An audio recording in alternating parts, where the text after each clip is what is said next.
Welcome to Roadrunner Stadium, where the Holbrook Roadrunners are going to take on tonight the Camp Verde Cowboys.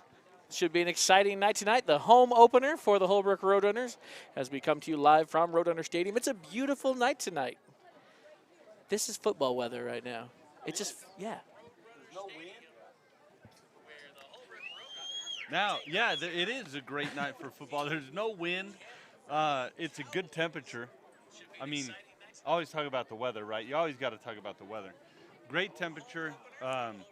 And these Holbrook Roadrunners, they're actually coming off of a really good week, right? Yes. Last week they had a fantastic game against Window Rock, and they've been talking about it all week, how excited they were about the win and how excited they are to come home off of that win and carry that excitement through today's game.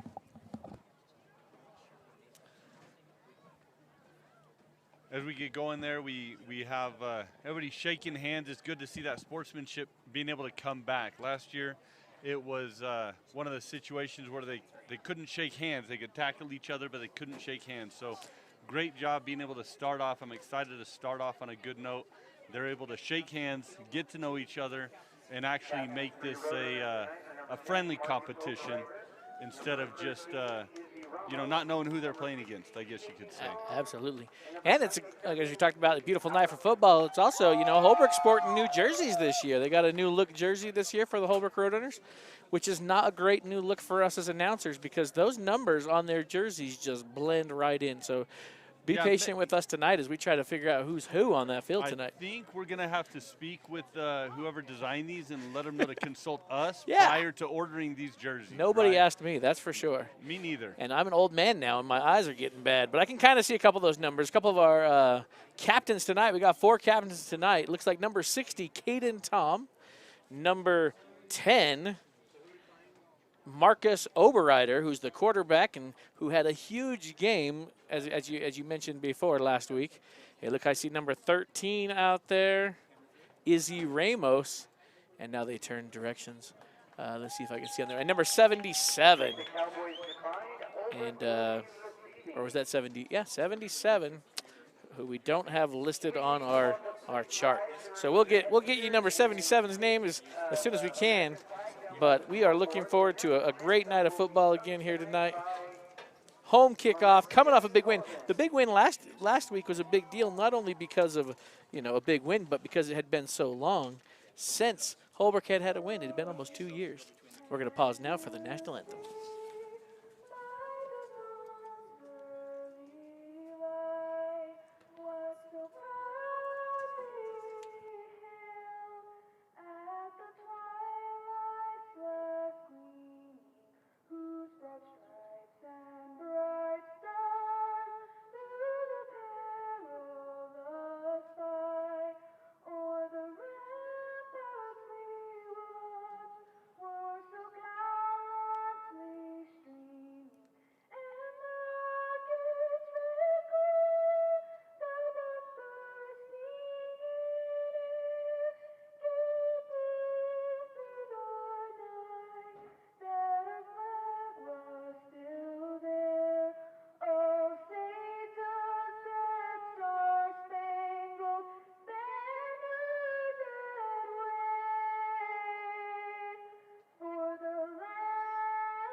Great job there by one of our choir students, Marencia Sullivan, starting the national anthem for us tonight.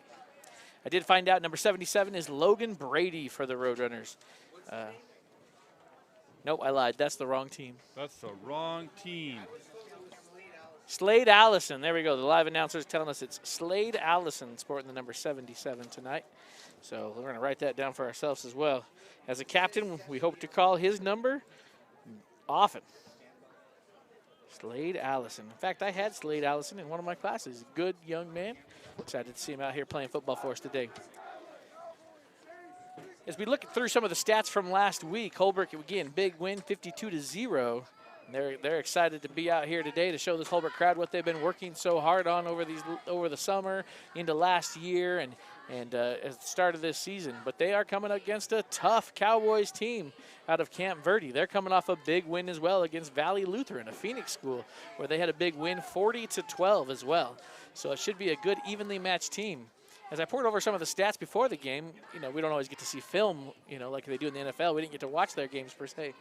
But it looked like the Cowboys are going to have an outstanding rushing attack, a couple really, really good running backs for the Cowboys.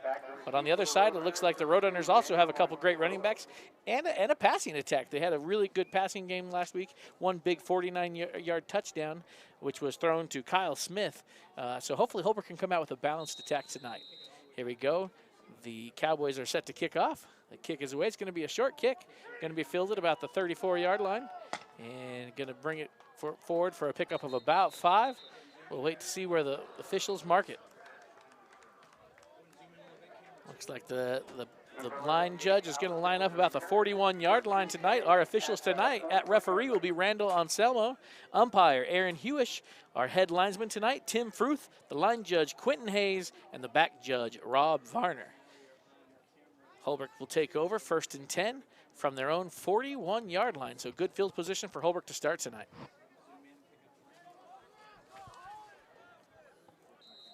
Holbrook going to line up real quick. Going to have 2 wide receivers here to the near side of the field in a shotgun formation. 1 back in the field with Marcus Oberreiter, the quarterback. He's going to take a straight handoff to the halfback. He's going to go to the far side, plow forward, gets the edge. He's going to fall forward, about 4-yard pickup. Going to bring the ball just shy of the 45-yard line. All right, there is another one of their stars, number 2, Daniel Montijo. Last week he rushed for 89 yards, and his longest was a 47-yard rush. So I think he's really bulked up over the off season. He's put on a little bit of weight. He's been hitting the gym, and it shows when it comes to the speed, his agility, everything from his sophomore year now to his junior year has improved. Holbrook coming out with the spread offense now. 4 wide receivers, 2 to each side. It's going to be a handoff right up the middle again. Plows forward, takes the ball right up to just shy of a first down. Going to bring up 2nd and a short 1 yard to get a first down here. But there you go. Right there, back to Montijo. Montijo, I believe, is also one of your wrestlers. Is that correct? Yes, he is. And that's one of the reasons I'm really, really excited about all of the work he's put in off season and the power that he's been showing just in the first game, right? I want to be able to make sure that he can hold that power moving on as well. Absolutely. We talk about, these multi-sport athletes, and for a while there that was frowned upon a little bit, but it seems to be making a surgence of, we're starting to recognize the value of that. Oberreiter's going to keep it himself this time, going to pick up the first down. The Roadrunners' first down of the night. Off to a good start as they drive the ball down the field, takes that ball into Cowboy territory. Going to start 1st and 10. They're going to mark it right at the Cowboy 45-yard line. Just a couple of smart plays right here, trying to fill out the defense, seeing what they want to run, going up the middle, sending Daniel out to the far side. You can't start off with too many just go for it. That's right. You got to start off the game smart, and I think they're doing that in these first 3 plays. Usually a coach has got those first few plays scripted. That was a dangerous pass there from Oberreiter. Looked like he was looking for number 13 there, Izzy Ramos, who also had a good week last week. But because that's a lateral, if that pass goes backwards at all, that's a live ball. That's not just an incomplete pass. Luckily, it looked like the officials were right on it. It was enough forward that it was an incomplete pass. But again, those are dangerous when you're coming to the side, because if it goes backwards at all, that's now a live ball, anybody's ball. Especially at this level, you hope the kid's mentally in the game and understands, if this goes behind me, I've got to go. As a coach, I got to get that ball. As a coach, I would have loved to have seen him jump on it just to be safe, right? Be safe than sorry. Jump on that ball just in case that official, because you also have to trust the official. They don't always have the best angle. They may call it a backwards pass when it's not. Officials always make the right call. always make the right call. So Oberreiter's going to carry it. He's going to get forward for a short pickup. Going to bring up 3rd and long for the Roadrunners. They're going to bring 3 wide receivers here to the near side of the field and 1 to the far side. So sticking in the spread offense there for the Roadrunners. Again, hopefully, we haven't seen any passes yet. We'll see if they come with a balanced attack as we had seen in the stat line from last week. And there's our first pass downfield. It's going to be incomplete, but we are going to have a flag on the play. Let's see what they work out. It came from the back of the umpire, excuse me, right there, standing right by it. The umpire actually, let's see, they're talking to both coaches, letting them know. Let's see which. The umpire is not usually going to be the one that calls a pass interference on that one. That'll usually come from the back judge. Sure enough, that's a holding. The umpire is usually the one watching for holding right there.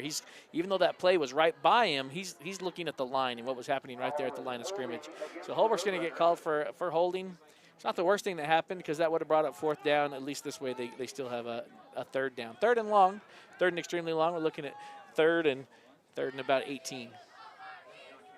Same formation though as the previous play. Looking to pass again. Oberreiter's got some time, and the pass is going to be deflected that time by number 7 of the Cowboys. Jay Uthout. Yeah, there's a couple names on here that I know I'm going to struggle with that. Uthout, he's the quarterback also of the Cowboys. Had a great rushing attack from him last week in their contest. But I apologize if we get that name wrong. We might as well, say it right now. Big welcome to any Cowboys fans we may have tuning in from Camp Verde. Hopefully we got some Cowboys fans watching. That's one of the reasons we do this broadcast. It's hard to travel sometimes, and we know that most of our Holbrook fans are hopefully sitting here in the stands that can make it. And we may have some away team fans tuning in live on the broadcast with us. There's a punt, going to be dropped down about the 31-yard line. Going to be touchdown right there. So the Cowboys will take over. 1st and 10 for their first time with the ball, 31-yard line. Score remaining 0-0 with 9:15 to go here in the first quarter. And I've got a mess of pages up here. We need to be like ESPN. I was just telling we have an amazing broadcast team up here tonight. We need to shout them out early and often, but they're led by the man who is everywhere, into everything, works the hardest working man at Holbrook School District for sure, Mike Burks. They're doing a great job. And I told him tonight, I was like, hey, I need to be like ESPN. I need a spotter. I need a TV screen that tells me everybody's name and stats. And he said, I'll get right on that. So we'll see. I was going for a bug in my ear so somebody could tell me what to say. There you go. I like it. And on that first down play, there's going to be a false start right off the bat. So a little bit of timing issues there, struggle there for the Cowboys as you never want to start on a penalty like that. Your first time hold the ball. You got to get those jitters out, right? Before every game, you're feeling the nerves, you're feeling the excitement. And it looks like the nerves got them that time. Going to back it up 5, be 1st and 15. Small mistake, from the Cowboys' perspective, you hope they just, shrug that one off. First play of the game for them. They've just got to shrug it off and get back in their heads that they can come back and play some football. Absolutely. Man in motion for the Cowboys. Oh, once again, they're going to have it blown dead, this time from the referee. Going to be a false start. Usually when he calls it there from the referee, you're usually calling it on a back. One of the running backs or quarterback even is getting that false start. So back it up 5 more, 1st and 20. I'm going with what you just said. I just watched the ASU football game the other night, and they interviewed the ASU head coach, and I loved what he said. He goes, sometimes these guys think they have to win the whole thing in the first quarter. He says, you never win or lose a game in the first quarter. That's just not where you win or lose a game. So let the jitters get out. It's okay. No games are solved or settled right here in the first quarter. For sure. Same thing with that drive from the Roadrunners earlier, right? Hey, it would look good. There are a couple of mistakes, a couple of things to improve upon, but now they got to get some defense, and we've got the Cowboys running downfield, finally tackled. It looks like at about the 38-yard line. I didn't see who was on the tackle. Did you catch that number? Once again, they need some lights on those numbers, right? Yeah, we got to get some white outline around them or something. But no, I did not catch who was on that tackle either. But great run there for the Cowboys as they pick up all that they lost in those penalties in one play and some. They're looking at a 2nd and about 3 on their drive. They're running with a much tighter formation. Again, we predicted that from their stat line that the Cowboys were going to be much more of a run team, and that formation they're showing is that run team. Little pitch out there to number 15. He gets the edge. He's got room to run. He is going to be pushed out of bounds just short of the 40-yard line. Going to be pushed out. Back at the 41, there is a flag on the field, so we'll see if that gets called back, and it looks like everybody is walking back that way. So Daniel Montijo on the touchdown-saving tackle push out there, but they are going to walk it back. Chop block. Going to be a chop block against the Cowboys. Chop blocks are an interesting thing. They're not always what people think they are. There's a couple different chop blocks that can happen, but generally what you see on a chop block like this is it's a high-low block. So somebody's already engaged with a say your tackle, your nose tackle up high, and then somebody undercuts them and hits their legs. And it's just a really dangerous thing for these linemen. You know, it's a lot of fun to play high school football, but you can have lifelong injuries and mess up your knees and that you have to suffer for the rest of your life if we don't protect these players. So I'm grateful for these officials out there watching out for that, protecting our players and our young men for the future. 8:21 here to go in the first quarter still. So they're going to march it back. Going to be about 2nd and 15 for the Cowboys after that chop block penalty. So a lot of plays here for the Cowboys, but they've only successfully run one. Right, so we're still at 2nd down. And there it is again. We got this time a flag coming in from the umpire again, and he's showing the sign of false start. Waiting for the official, the refs call it is false start on the Cowboys. Backing up another 5. They're going to be right back where they started from. Yeah, that's a rough situation to be in. You can always come back from something like this, but that's a few mistakes that they're playing away from home, a little bit nervous, right? They just got to shake it loose and get going. They're a solid team. You see the potential there once they get settled in. But they're also giving Holbrook a chance to kind of, safely learn some things about them. So hopefully Holbrook can make the right adjustments now, take advantage of these penalties, learn what they need to learn, and make the correct adjustments. That's right. Here we go. Under center is the quarterback. Run right up the middle again. Oh, he's going to keep it. He gets to the outside. He makes one man miss, makes a second one miss, but there's a host of Roadrunners right there. And he's still able to dive forward right through some tackles. Number 7 there, Jacob Uthout. Not sure we're saying that right, but we apologize. Senior there for the Cowboys. He had 2 rushing touchdowns last week for the Cowboys. So we're going to see that for both teams, rushing quarterbacks. Both quarterbacks are not afraid to pull that ball and run with it themselves. That's right. You don't generally see that happen too often at the upper levels. You see it every once in a while, but the high school level, it's pretty common that you'll see these quarterbacks. And it's just really hard for a defense to plan. You don't have to, they can hand it. It's a very option play. Does he hand it here? Does he hand it there? Or does he keep it? And that time he kept it. Here we go. There's going to pitch it out. It met hard in the backfield. Big hit. Hopefully we can get a number on who that was. Was that number 11 or? That was number 13? That was Izzy Ramos on a big hit. Got into the backfield. I got to put a star next to that kid's name, and I got to talk to him about wrestling season as well. There you go. We probably didn't say it. We probably, a lot of people we've been announcing the game here for a while. I'm in the booth. My name is Kyle Gardner. I'm a music teacher here at Holbrook High School, and I'm joined by Stephen Carbonneau, the Spanish teacher here at the high school. Andale. But he's also the wrestling coach here as well. So always recruiting, right? Absolutely, always recruiting. And I actually just read a little quote. I can't even remember who it was from, but they said, if there was anything I could have any of my football players do, it would be wrestle. That sport will make any football player or any athlete a better athlete at the sport that they love. And they might end up loving wrestling too. And that's a big tackle there for Izzy. That brings up 4th down. Looks like the Cowboys are going to punt deep in their own territory. Oh, it's going to come off the side of his foot. That thing's going into the crowd. Oh, almost hit the cheerleader. We're going to see where they mark that one down. It was going off the side of his foot. And so what the officials are doing here, he walks it back.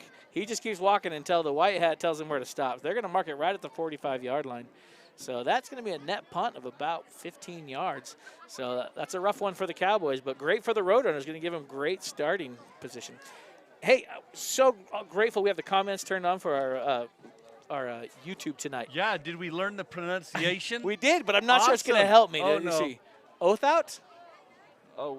Melanie, let me know. Oathout. Oathout. I think it's Oathout. We're going to try to translate as Oathout. We hope we're right. If we're not, let us know. I'll keep my eye on those comments for us. But Oathout for the Cowboys. There's a handoff right up the middle for the Roadrunners. Big, strong legs. He just keeps those legs moving, driving forward. Going to be a great pickup on 1st and 10, getting to the 8-yard line. Oh, a late flag. Sounds like there's some chirping going on. He's pointing at Holbrook, though. I hope that those players can keep their cool tonight. It's a football game. It's a rough and tough, mean game. But sportsmanship is always expected on that field. And coming after the foul like that, it's almost guaranteed to be a personal foul. Looks like that was Tristan Cowboy, if I saw that number right. So it was a good run, and it looks like it was on the Cowboys. There you go. It was on the Cowboys. It was a foul on the Cowboys. They didn't say exactly what it was, but it was something unsportsmanlike conduct after the foul. That's a 15-yarder, so that's a huge one, right? It was an 8-yard run, and because somebody just had to go a little too far after, it cost your team 15 yards. So not only is sportsmanship important just in life, but on the field too. That's going to hurt the Cowboys, giving the Roadrunners great position there. As a little mixed match in the backfield, and right up the middle, he's going to take a nice dive. Got a nice hole, went leap, almost like what's the word I'm looking for? High hurdles? High knees? High knees, high hurdles. Those are the drills you run in football. But he high-kneed right through there, and he's going to get another first down. Going to be first and goal just inside the 10-yard line. And who was that on the carry? Again, these numbers are so hard to read. I could not tell. I believe it was number 11. Maybe Jace Allison. He's listed as a wide receiver, but I don't normally see him there. But Kyle Smith. So we believe that was Kyle Smith. Even the live announcer here is having a hard time seeing these numbers. This time, Oberreiter's going to keep it. He's going to get to the outside, dive underneath a couple tackles. He's going to pick up a good 4 yards. Going to bring up second and goal for the Roadrunners. We're just over 5 minutes to go here in the first quarter, as the Roadrunners are knocking on the door here, trying to get the first points of the game. They're going to mark that ball at the 7-yard line, second and goal from the 7. That's a great play from the Roadrunners there. So what they have these both halfbacks are running, crossing through that quarterback at both different directions. And as a defensive, you don't know who they handed it to, so you're just tackling anybody and everybody. That time more of a direct handoff right up the center. And he's going to fall forward, maybe pick up 1 or 2. Izzy Ramos on the carry there. Seems like he's going to get the ball a lot tonight. For us before, the leading running back was Daniel Montijo and Izzy Ramos. And so I hope that a nice balanced attack between the two. They're going that spread wide receiver set. There's no backs in the backfield this time with Oberreiter. 5 wide receivers, 3 to the far side, 2 to the near side. And Oberreiter's going to keep it and go up the middle. And it's a touchdown for the Roadrunners. Marcus Oberreiter. Great play draw up right there. What that does is you line up those 5 wide receivers and you line them up clear across the field. And if you can pass it, which, their film from last week showed they could pass, the defense has to stay true. They have to stay honest to those wide receivers. I'm sure Oberreiter has a quick read. Did the defense follow those wide receivers out? They did. So he just keeps it up the middle for a fairly easy touchdown as the Roadrunners get on the board first, taking the lead 6-0. They are going to try to kick the point after. Last week they were 4 out of 8 on PATs. And today they're going to get their first one as well. Izzy Ramos there. He's the kicker for the Roadrunners as well. That was a great play for the Roadrunners. It was a great drive. They were helped out a little bit by that lack of ability to hold in the frustration from the Cowboys, right? But the Holbrook Roadrunners were able to capitalize on that, run a few good plays. It looks like they might keep the ball down on the ground right now, right? If it's working for you, why change it? For sure.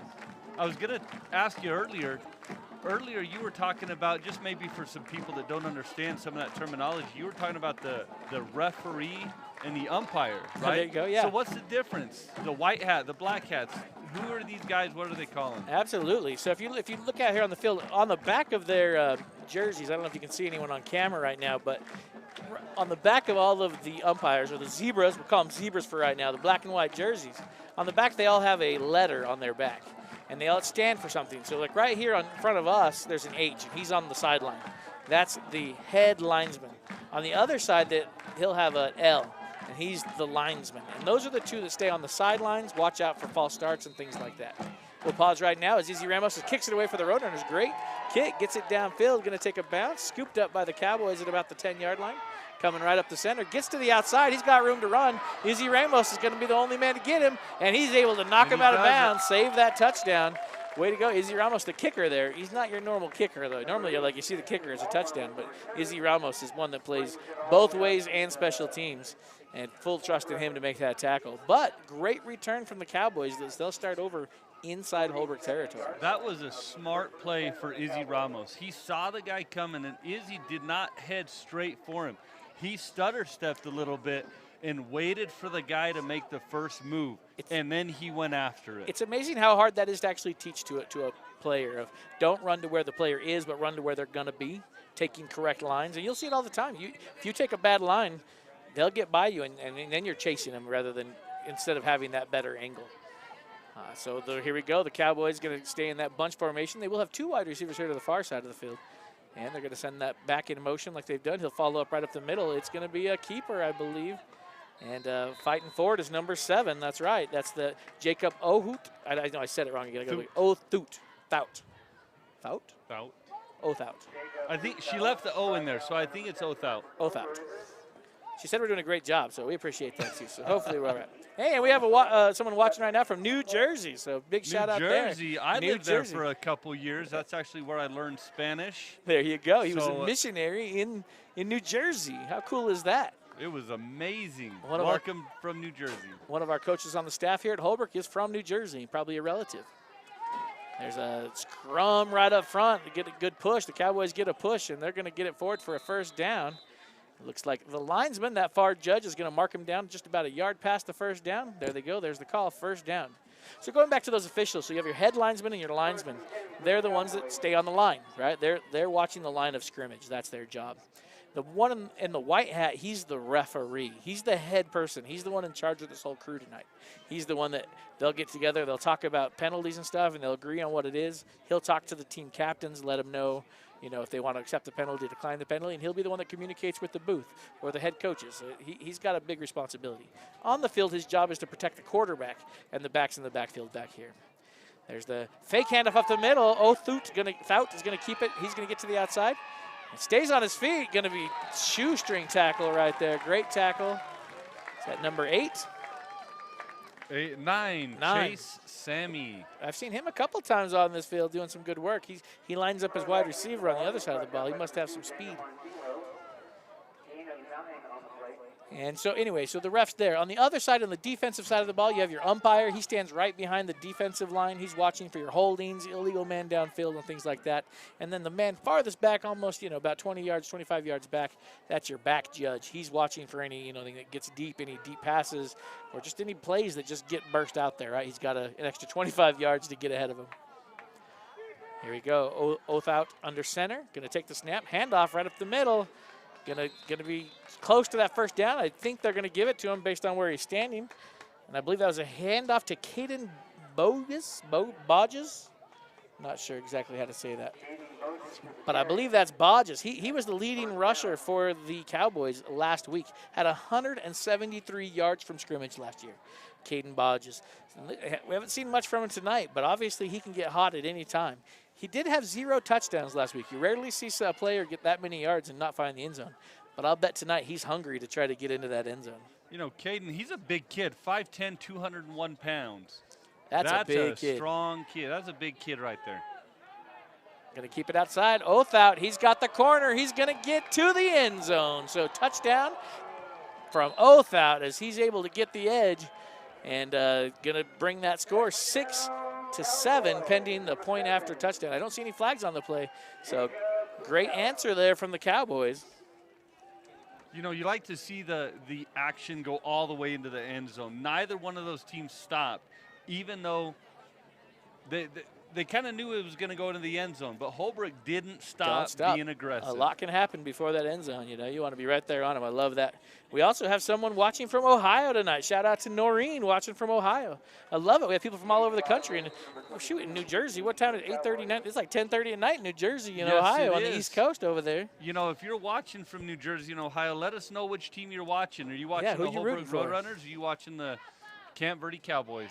Camp Verde Cowboys going for 2. He tries to get to the edge. He's going to reach out, and he's going to call it. They're going to get the 2-point conversion is complete. Let's see if that was number 30 for Camp Verde. Noah Collins, middle linebacker, fullback. So that's a big kid right there running it in for the Cowboys. And that will allow the Cowboys to take a 1-point lead as they get that 2-point conversion tonight. So the Cowboys lead 8-7 with 1:40 to go here in the first quarter. What a great first quarter we've had so far. We've seen defense, we've seen offense, we've seen some amazing hits, we've seen some amazing misses and juke moves and some great high school football tonight. We love seeing this. We've seen some corrections, right? They've had to make corrections right away to move that ball downfield, and both teams have been able to do that. They've kept it on the ground. They have. Both of these teams have kept it on the ground. Last week, the Cowboys had 424 yards of rushing. Holbrook had 219. So, they also had a passing attack of 130 yards or so. That's right. For the Roadrunners. That's right. That's that balance that we might not see. We'll have to see if that happens, because I also noticed the Cowboys had one player, if I can find him for the Cowboys, he had an interception. Yeah, Matthew Neshivel had an interception last week. So a great defender they're going to have to watch out for tonight. Hey, great catch there on the return for the Roadrunners. He's got a hole. He's off to the races, cuts back. Izzy Ramos there. He's going to bring it back into Cowboy territory, where he's going to be brought down right at the 45-yard line. I have to admit, I almost said 55-yard line. You're not a math teacher. Okay. No, I'm definitely not. Hey, shout out to Richard here from Connecticut. Look at that. We got 3 different states represented. Connecticut. And it looks like so far we have everyone rooting for the Roadrunners that we have on the comments here. Rooting for the Roadrunners. Love to see it. I'm assuming we have a Cowboys fan there that's helping us know the names. With the names, right? But the ones from the other states so far are the Roadrunner supporters right now.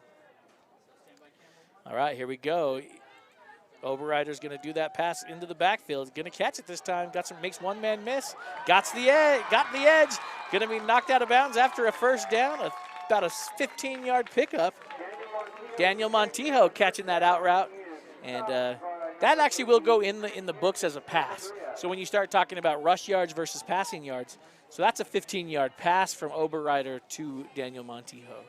And so that, it's kind of like a run because it started in the backfield, but it was a pass play because it was a forward pass. If it was a backwards pass, again, we're talking a different story. Oberreiter in that shotgun formation. He's going to fake the handoff, keep it himself. As he fights forward, he's going to fall forward, pickup of about 4 before he's brought down, and a great tackle. We were talking earlier about wrestling and how they correlate so much. In wrestling, I don't know that much about wrestling either, but I know that there's takedowns, right? Absolutely. That's one of the main things in wrestling is taking the other player down, which is what football is, right? We don't continue to wrestle with them once they're on the ground, but it's a takedown, right? You're working on those takedowns, and it's a hard thing to do it in either sport. But it's so important to be able to understand how to move somebody else. In football, you need to move them. In wrestling, that's what you learn. Another pass on the outside to Daniel Montijo. He makes a gain for about 7 yards. Yeah, he's get another first down. So Holbrook putting in a drive together to match the Cowboys' drive there. We're just under 30 seconds to go here in the first quarter. The clock will stop while they move the chains, and then it will continue to roll again once they get those chains set. Daniel's getting I'm getting really excited watching Daniel play right now. This is a good day. We're hoping for a future state champion in wrestling as well, right? Not set the bar too high, but that's what we're looking for. All right, here we go. Under that shotgun formation, crossing both in front. Going to hand it to the second man through. He's going to break that ball down down to about the 12-yard line, and that will bring us to the end of the first quarter. So at the end of the first quarter, the Holbrook Roadrunners trail by just 1 point to the Cowboys. Cowboys have 8. The Holbrook Roadrunners have 7. And you might see the camera shake a little bit right now as the cheerleaders take us into the quarter, get the crowd stomping. That's right. As I look at the rosters for these two teams, the Cowboys definitely have an upper hand on age. They've got older kids, lots of seniors. And when you talk about high school, when you go from freshman, sophomore year into junior, senior year, they develop. These seniors are now developing a lot more muscularly. They're a lot more physically able than, say, a freshman or a sophomore. And the Holbrook team is still a very young team. I think I saw one senior on that team so far on the Holbrook Roadrunners. There's a couple more that are on the team per se, but they're not our starters right now even. Or they might not be here tonight either. There was a couple of that situation as well where they might just not be here. So tonight's team is very young. For sure. Hey, we want to give a big shout out to Beth. We do have a Cowboys fan watching from St. Louis. Man, I'm just amazed by how many states we're getting represented out there tonight from far away. I mean, isn't that amazing, the technology we have today, that, you know, we can be sitting here in little Holbrook, Arizona and broadcasting out to the whole country. A few years ago, that would have been unimaginable, and yet we're able to bring you these broadcasts. So big shout out, thank you to our team here, led by Mike Burks, to bring us this broadcast tonight. Holbrook going for a screen pass there, going to get it dumped off nicely, and he's going to dive forward for a first down, going to bring up 1st and goal. Screen pass, you know, the whole point of that screen pass is the defender or the offensive line is going to let the defenders go through. And it gets this defenders like a false sense of like, yeah, here we come, sack, I'm going to get a sack. And then all of a sudden they just dump it right over the defender's head into that halfback that's waiting there in the backfield. And now there's no defenders in front of him because they all just blew past. And it was great play there. The referee's trying to get that clock rolling. But the referees like to keep the games moving, that's for sure. You know, football's a long game. And so when you see the referee spin his arm around like that, that means run the clock. Let's get this clock rolling. He's not just stretching his shoulder. He's not just stretching his shoulder, yeah. Overrider's going to keep it. He's going to go to the right, and he's going to dive forward. He's going to pick up about 2. Bring that ball inside the 5-yard line, though, I believe. Going to bring up a second and goal from the 4-yard line. One thing that's been interesting to watch is Daniel's been running this ball, and his other players on the team as well have been running and going for that ball. They're moving forward. Yes. There's not a lot of side movement, and you've got to get those feet pounded. Never stop your feet. If you're running that ball, you never stop your feet. Hey, reverse handoff there, but he's going to be caught in the backfield. Did not trick the Cowboys on this one, but there is going to be a flag on the play. Came out from the referee there. Not exactly sure what he's going to call. Might be a face mask. You're going to call a face mask there against the Cowboys there in the backfield. So Holbrook going to get caught in the backfield, but they're going to get a first down anyway. If it's a personal foul, it's an automatic first down. So they'll call that half the distance to the goal. So they're on the 4. They'll move that ball to the 2 and then reset back at a first down. Now, is that half the distance to the goal from the spot of the foul, or is that half from where the play started? On a face mask like that, it's from the foul. So that's why they did actually move all the way up to the 2. So good call there. And they didn't change it to a second down. So it might not have been. There's 2 different kinds of face masks you can get. There's one where it's kind of like inadvertent, like you grabbed it but you let go. You wasn't too aggressive about it. And that looks like that's what they called, because a personal foul would have reset the downs at 1, and they didn't reset the downs. So that must have been just a low grade. I can't remember the technical term. Maybe inadvertent. Yeah. And so it will be 3rd down and goal now for the Roadrunners. I imagine, the Roadrunners, I mean, they have a kicker that showed he can kick a field goal from this range, but we'll have to see if they would, they got one more shot before we have to make that decision, though. Overriders take the snap. He's going to keep it to himself. He tries to get up the middle. Again, going to get about a yard, but going to be stacked up against that stout Cowboy defense. Talking about that Cowboy defense, did you see on their list, again, number 70, Damon Hook? Hookie, I don't know. I'm guessing he might even be Hawaiian, Damon Hookie, because the guy's listed at 6'4", 300 pounds. That's the nose guard right now for that Cowboys defense. That's a stout defense trying to run up through that center of that line. Over a 300-pound nose guard. That's a big dude. All right, we got, shout out to Michael Dawson here, class of 85. He said, go Roadrunners, beep, beep, 85. What year were you born? 84. 84, look at that. I was born in 81, so he graduated from Holbrook High School back in 85. That was before Holbrook High School is where it currently is. We do have a timeout on the field, it looked like. But they're not going to take a very long one. They'll bring it back in. 4th down, here we go. Big decision time for the Roadrunners. It looks like they might be getting set up for a Are they going to try to kick it? Field goal try? Are they setting up for All right, I want to see if he's going to. No, that's just a goal line formation. He's going to power right up the middle, and he's going to be real close. I don't see a signal. These refs are going to come in from the sides. They're going to get a quick look. Based on where the head linesman's standing, They call it a stop. They're going to say the Cowboys stopped him on the 1-inch line, maybe? I mean, where that head linesman was walking, he was walking right on the goal line. It is high school football. We're not going to be able to get you any replays on that. We're just going to have to trust it.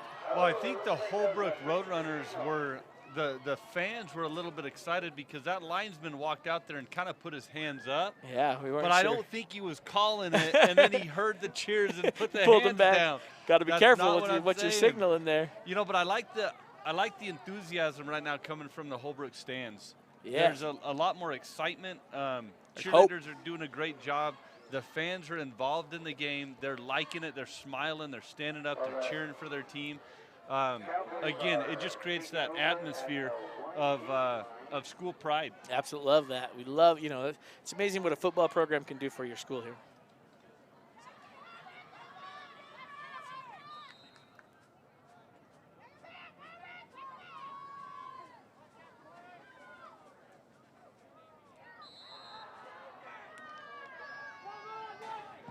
And it looks like the defense might have jumped across the line there. And so, darn it, Holbrook had him backed up to the 1-inch line. And the good hard count from the Cowboys going to draw that defense across the line, going to give them 5 yards, going to give them some room to work right there for the Cowboys out of there.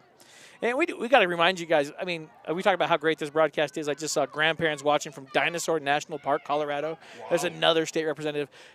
Tonight's broadcast is a fully student-run broadcast. I hope you understand that. Like, besides us, Mr. Carbonneau and I on the announcer booth, the person running the computer, the people running the cameras, they're all student. It's a student-run broadcast. And this is only their second broadcast of the year. They are doing such a phenomenal job. So give them a shout-out in the comments. Let these students know what a great job they're doing. They're working there. They've been out here since early this afternoon, getting cameras set up, running cable.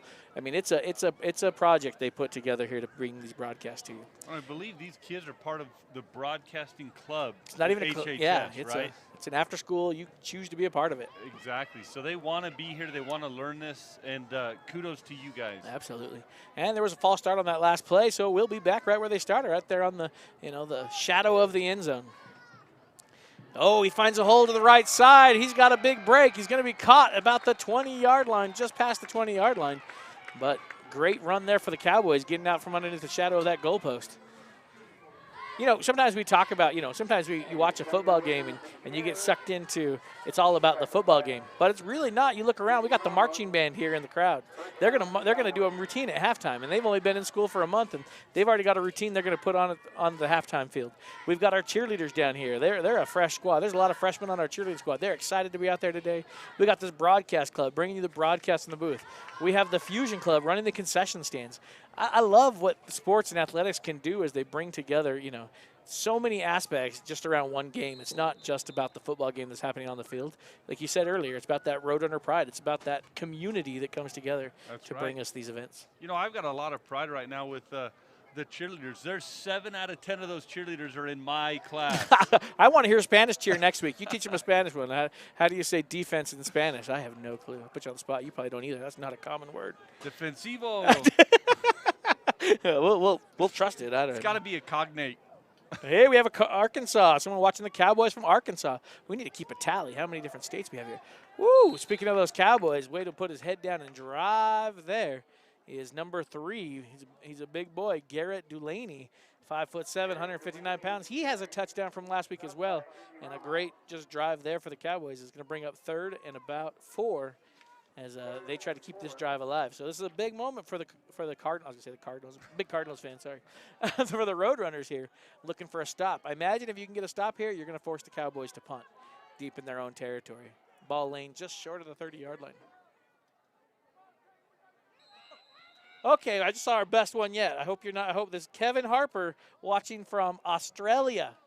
Oh, my goodness. That is amazing. We are now a worldwide broadcast. International broadcast. Congratulations, broadcasting team. You're international. David.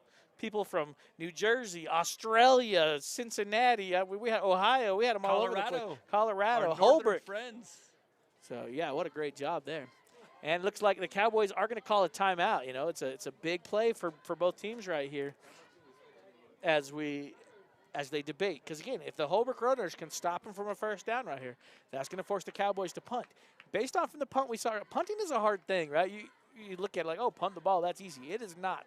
Not only is it hard to punt the ball very far, but you have 11 guys trying to come and stop you. Right. And you don't want to get caught with your foot up in the air, you know, and all that. So this is a big play. This is a pivotal moment with the Roadrunners trailing by just 1 point here. 7:19 to go here in the first half. Big third down situation for both teams. So they come out of that timeout. Here we come to the lineup. Good big line. Look at that, number 77 for the Roadrunners. He was that captain we talked about from the beginning, Slade Allison. He's a big boy up front. I'd like to see him put a big stop. Let's see if the Cowboys try to run it right up the center with Slade Allison there, hoping to say not today. There's the snap. Oh, he's looking to pass. Pass over the middle. Going to be caught for a big first down. Going to take it into Roadrunner territory. Going to be caught by number 15, Matt Loza. Looking at the stat book, actually, we said that this again, the Camp Verde Cowboys were a running team. But let's give credit where credit is due. Oathout was 2 for 2 in passing last week. And they were both big passes. There was a 29-yard pickup, I believe, and like a 34-yard pickup. I should double-check those. But here we go, right? He showed he can pull up and pass. I think he had everybody buying in that one was going to come up the middle. I was buying in. They have these big boys. They're going to pound this thing up the middle. All of a sudden, hey, close attention. This is 4th down. So here we go. Big play. Just as we predicted, they're going to go ahead and go for it on this 4th down now that they're in Roadrunner territory. There's the snap. Going to hand it off to 15 as he tries to get the edge. Caught in the backfield. Great open field tackle from a number I can't read. 15. Number 15's not listed. Looks like number 13, Izzy Ramos. I believe that's Izzy Ramos again. It was Oberrider. They said it was Oberrider. So there you go. Our quarterback playing both ways on that tackle. And Oberrider's strength, you know, he has a few different strengths. He has a great arm. Watched him in pregame. He was dropping some dimes there in the pregame. But one of his great strengths is his speed, and he showed it right there, able to get into the backfield before that play was ever even to get started for the Cowboys. So Cowboys roll the dice there for him, try to go for it on 4th down. Doesn't work out this time. Going to be a turnover on downs. Holbrook will start 1st and 10. Creeping up to the Cowboy territory, about 4 yards shy of the 50, and the Cowboys want to talk about it. They're going to call a timeout with 5:39 to go here in the first half. I don't want to sound like a broken record, but, you know, Marcus Oberrider, another one of the wrestlers, you know, I think we see your a top pattern players, here. you'll see there a are pattern. a lot of football players here that are top, like you just said, that are wrestlers. Yeah, that's right. And I fully believe that it's a sport. Both of these sports help out with each other. To each other, absolutely. You know, the other thing I was talking about with a couple of these football players is the importance of being in shape. Last season and the season before, they said that they got gassed. They were tired. You could see it late in games. And right now, I'm seeing them maintain that energy and that excitement. And we've got to see that through the entire football game. Absolutely. Big shout out to Coach Starkey and his staff. They've valued that. They have a Facebook group that I'm a part of the Holbrook football team, and they have been pushing so hard. Get into the weight room. Get out there and exercise. Get your body in shape, because that's one thing you can control, right? There's some things you can't control in a football field, but you can always control that. Great pass completion. Oberrider to number 13, Izzy Ramos, going to be right at the 1st down marker. Nope. The head linesman's going to call it well past the 1st down marker. Good 1st down for the Roadrunners as they move the ball into Cowboy territory. Going to be 1st and 10 from the Cowboy 42-yard line. And once again, Izzy, the moment he got that ball, he turned for a moment and then he headed upfield. He knew he was going to get tackled, north and south. So he went upfield. You know, especially young players, they watch it's east and west on this. There you go. You know, in football, you know, we play too much Madden, and some players want to, you know, juke everybody out. You just run them over, get upfield. There we go. There's that pass to Daniel Montijo in the backfield. He's got a hole. Going to be broken free for a 1st down. Got room to run. Oh, shoestring tackle there for the Cowboys. Could have been a touchdown-saving tackle. There was a couple Cowboys in the area, but not after a big pickup. It's a great play by the Roadrunners because, again, we just got through talking about one of the strengths of the Roadrunners is their speed. So instead of taking all the time to run the ball from the backfield all the way out to the flat, we call that the flats out here on the sides of the fields, a quick dump pass into the flats just saved you all that time of someone not having to run that way, but they can get over there much faster and then, boom, turn on those boosters and get upfield, which Daniel Montijo just showed us. He's got the wheels. Not only is he a wrestler and strong and tough in those ways, but he had the speed, and that shows in the weight room as well. You get faster by the room you do in the weight room as well. And it looks like the Cowboys are going to call a timeout. They want to talk about it with Holbrook knocking on the door again, just down 1 point as we're creeping to halftime. 5 minutes and 7 seconds to go here in the half. Holbrook knocking on the door once again. You know, I think part of this situation is, you know, you don't always want to talk about the past, but the Cowboys, quite frankly, aren't used to this competition up here on this field. That's right. true. They've had Holbrook Roadrunners have been a freshman, sophomore team for the last couple years, building, developing. And I think tonight, this actually may be the first time they've ever played Camp Verde, because one thing many people may not know, Holbrook changed divisions. This is Holbrook's first year in the 2A division. Traditionally, Holbrook's been a 3A division football team, and this year for the first time they are a 2A division. And the Camp Verde's been a 2A division for a long time. Gotcha. So Holbrook's going to be a first look for a lot of these 2A teams.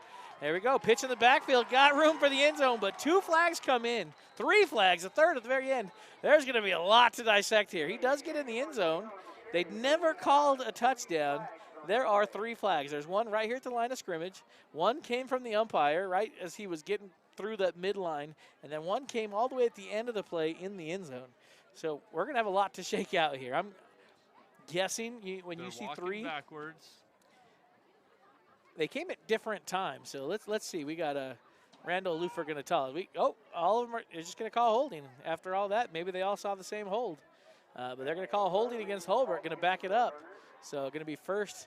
And now it's still first down, and it's a 10-yard penalty. But going back to what you said, it's from the point where the foul happened. So the foul didn't happen right here at the line of scrimmage. It happened downfield a little bit, so it's 10 yards from that point. So 1st and 15. There's a pass. Got his man in the flat. He's got some room to run. Going to get caught. Body slammed. Woo, by number 8, AD. He better be careful with the celebration after the fact. It was a legal tackle. That is a legal tackle. He doesn't have to land on him per se. The fans in Holbrook are not happy. It looks like he knocked him pretty hard. Looks like that's number 11, Jace Allison. Actually, I believe that's his mom right in front of us that was letting that other team know. You be nice to my son. There it is after the foul. Yeah, there was a little talk of there. So you're allowed to slam somebody like that, but he did a couple things wrong. Not only did he slam him, but then he used his body weight to come down on top of him, WWE style. That could have been the foul. More likely after the penalty or after the takedown, the way he jumped up and kind of taunted afterwards is probably what he got called for. Yeah, there we go, unsportsmanlike conduct. So that is going to be a 15-yard. That's a big one. Personal foul against the Cowboys. Again, I'm not sure exactly. Yeah, not in the end zone, but that was on Christian Santabaria for the Camp Verde. Great tackle. I mean, you know, as a football fan, you like those, but you don't need to pick somebody up and throw them down. Like just, you know, like a wrestler, right? You just take them down, right? We don't need to toy. It's not a playtime. It's tackle. You know, you also saw just now number 80 went over and fist bumped Jace Allison. Yeah. Probably saying, hey, look, sorry, you know, if that was uncalled for, I apologize. I was trying to get you down, right? Absolutely. And it could have been an honest mistake. He could have been looking back at him to see, is he okay? We don't know what was said on the field, but I like that he fist bumped him and said, move on. Maybe, I'm sorry, that was overboard. Let's just play the game. That's right. Because that was so close to the end zone, they call that a half of the distance to the goal penalty. And if the penalty did not result in the first down, so they just raised up their hands and said, you know, they still have a good yard to go. They're still talking about it, though, because on a personal foul like that, well, it's not a personal foul. It's an unsportsmanlike conduct.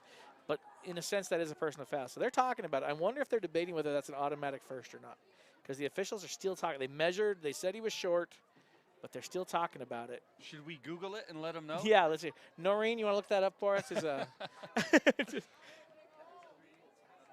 Yeah, it was a legal tackle. It was the taunt afterwards, I believe. So it's an after the foul penalty.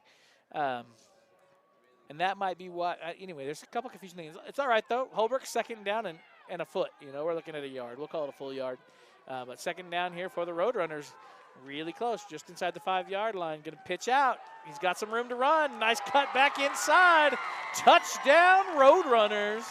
I believe, is that Daniel Montijo on the carry? That was Senor Montijo. Senor Montijo. Good note there. JMS wants us to let him know what yard line they're on. It's hard to see. It's hard for us to see, too. Whisper, whisper. But we'll try to do a better job of that because I can only see the scoreboard, and they can do that. So that is a touchdown for the Roadrunners. They'll take a 13-8 lead pending this point after try. You know, are they going for two right They're here? lining up for Do they two. want to even this up and say, you know what, you went for two, we're going to come back and try to do the same thing. And he's going to do the fake handoff, and didn't fake out the Cowboys. They're able to sniff that one out. Going to tackle him just short of the conversion. So that will leave us at 13. Holbrook Roadrunners take a lead, though, coming into the end of the half. 4 minutes and 28 seconds to go. Holbrook takes a 13-8 lead over the Cowboys. What a great game. I got to tell you, this is so much more fun. You know, Holbrook's come through some tough times recently. They've been playing some 3A schools around here, some of these powerhouses like Snowflake and Sholo, and it's really hard when we're a smaller school. We're from a smaller community, and they put the work in every year. But now we're playing some competition that's our competition level, and it just makes it so much more fun, not only for us, but these football players. You could see it in the classroom from them this week, right? They're excited to play football. Absolutely. Kids are coming out to play football, and it's a lot of fun for them. You know, I see the kids that I know, and I really just want to stand up and yell their name and tell them how proud I am of them right now because of the effort. I know that they've been putting in the time off season, and that's what it takes. You know, I don't think these kids need to make sports their lives. No. But I do think that during that off season, they need to spend time each day getting healthy, staying strong. You know, mentally and physically. So they need to stay away from those things that can destroy their mind. Yeah, absolutely. They need to stay away from the things that will destroy their bodies. And, you know, with how strong they look, both sides right now look very strong. And it just goes to show both teams are keeping their players healthy. Izzy Ramos, another great kick. It's a roll down to the 24-yard line. Going to be picked up by number 5, Bennett Kane, as he brings it back into a mob. And he's going to get about a 6-yard return. They're going to mark it down right about the 30-yard line, where the Cowboys will take over as they try to answer back to the Roadrunner score. We talk a lot about this just as classroom teachers, and sports is a perfect example of it, right? High school, most of these players, you know, maybe none of these players will go on to play collegiately. We don't know. I mean, maybe they will, maybe they won't. That doesn't matter, right? That's not why we play football today. The reason we play football today is to help develop young men, to develop those character traits, to learn the value of taking care of your body, taking care of your mind, those things you talk about. And the sooner they learn that, amazingly enough, they get better at football. Absolutely, absolutely. You know, and to speak of that, I was speaking with the coach, Mr. Santos, a little while ago. Our New Jersey native? Yeah, he was saying something similar. You know, we were helping with the junior high football team, and he said, how is their attitude on the field?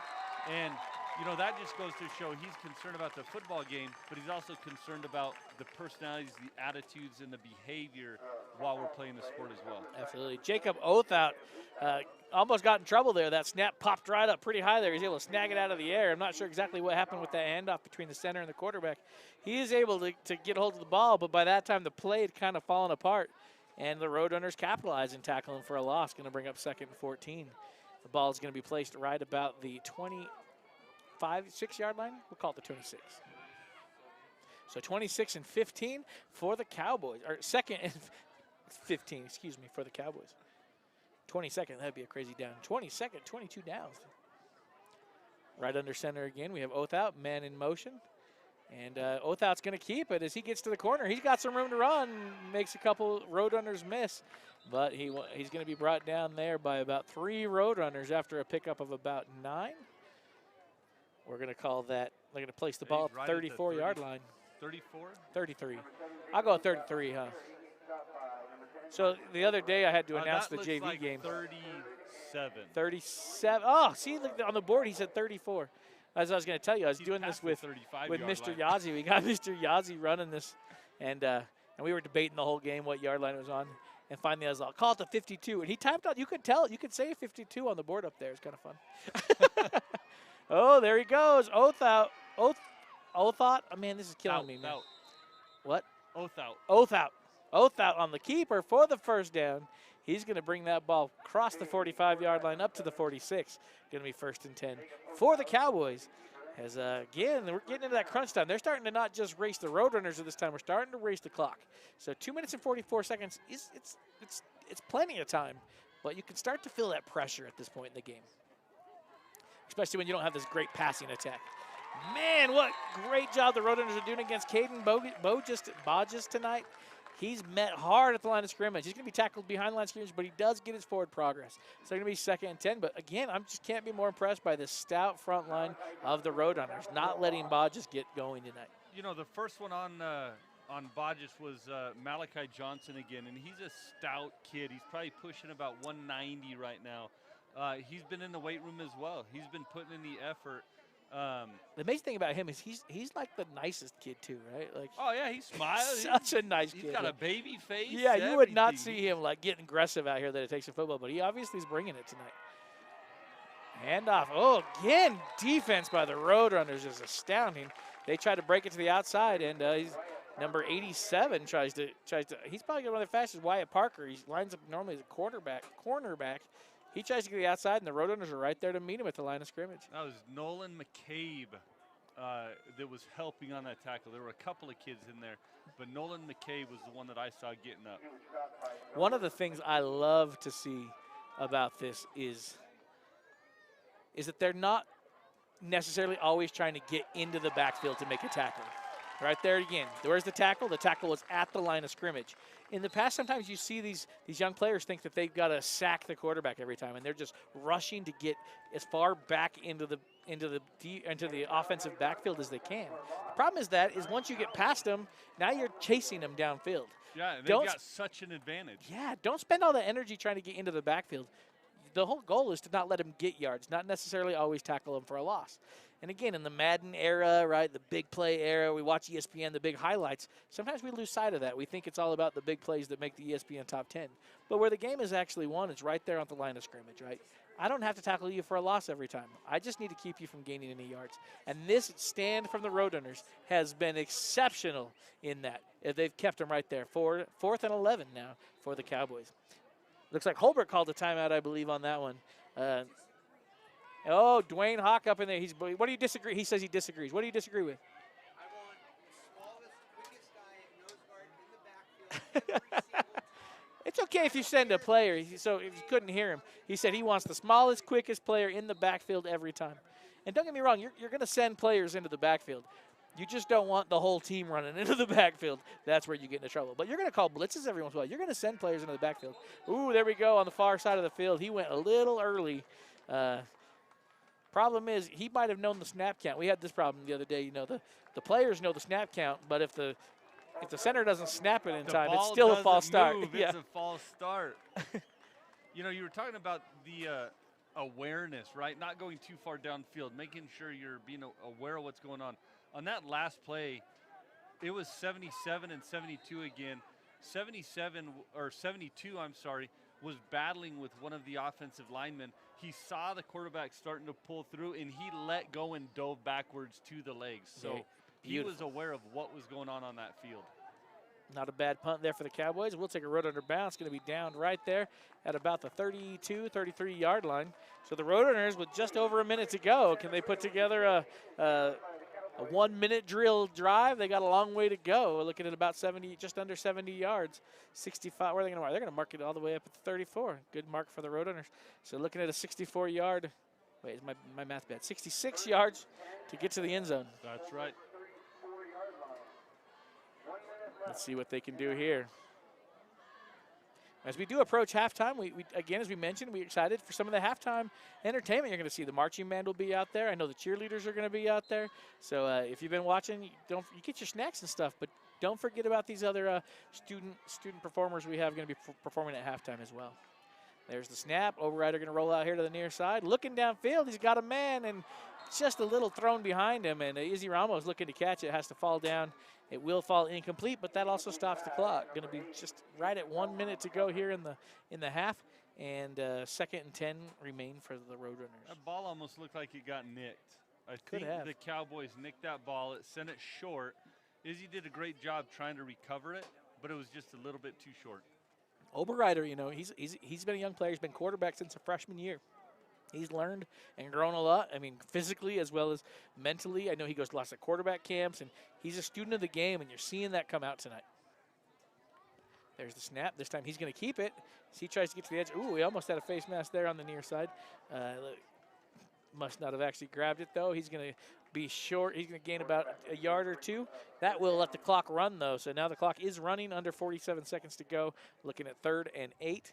The Roadrunner's not in a big hurry. You want to be careful. You don't want to turn it over now here either. Right, you don't want to go short for field. the long shot, interception, they run it back for 6, right? Yeah, you have the lead. Take gotta that be lead into half. careful.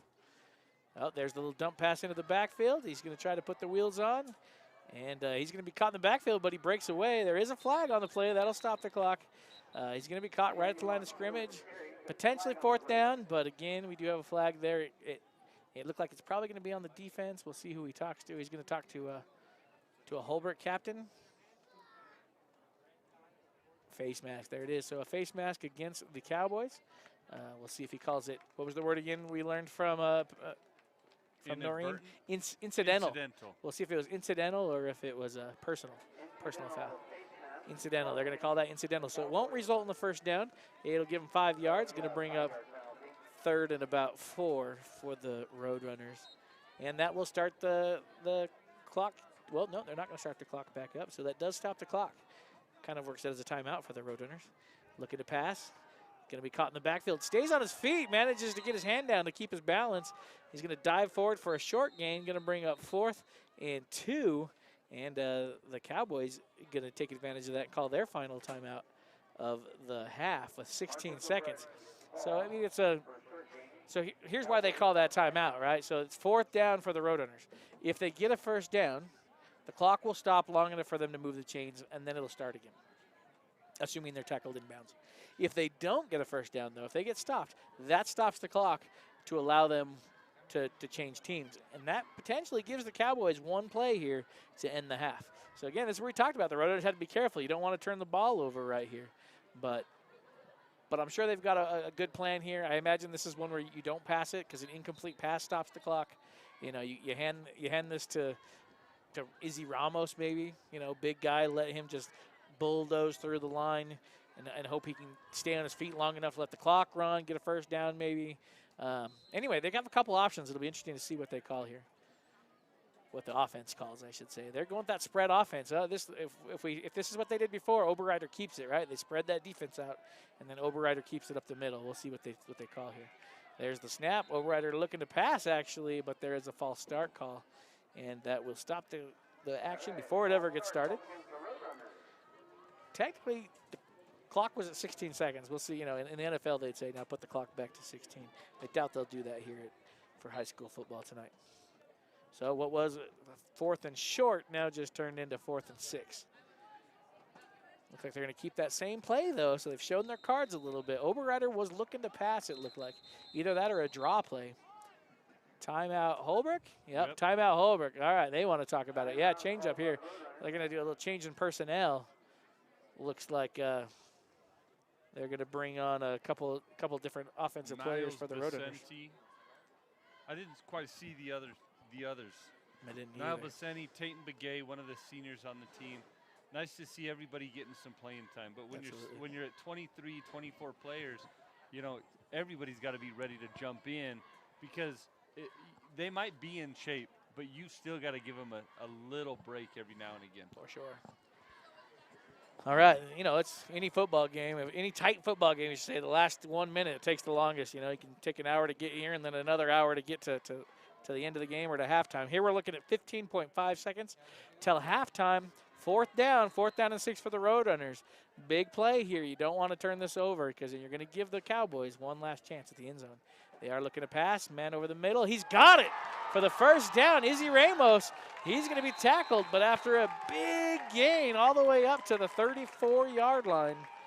And that will stop the clock while they move the chains with 9.3 seconds. They're already set. If you notice right now, they're set on the ball. They're lined up. They're waiting. So as soon as they get those chains set, the clock will start, but they can run a play then as well. Smart play right here by the Roadrunners.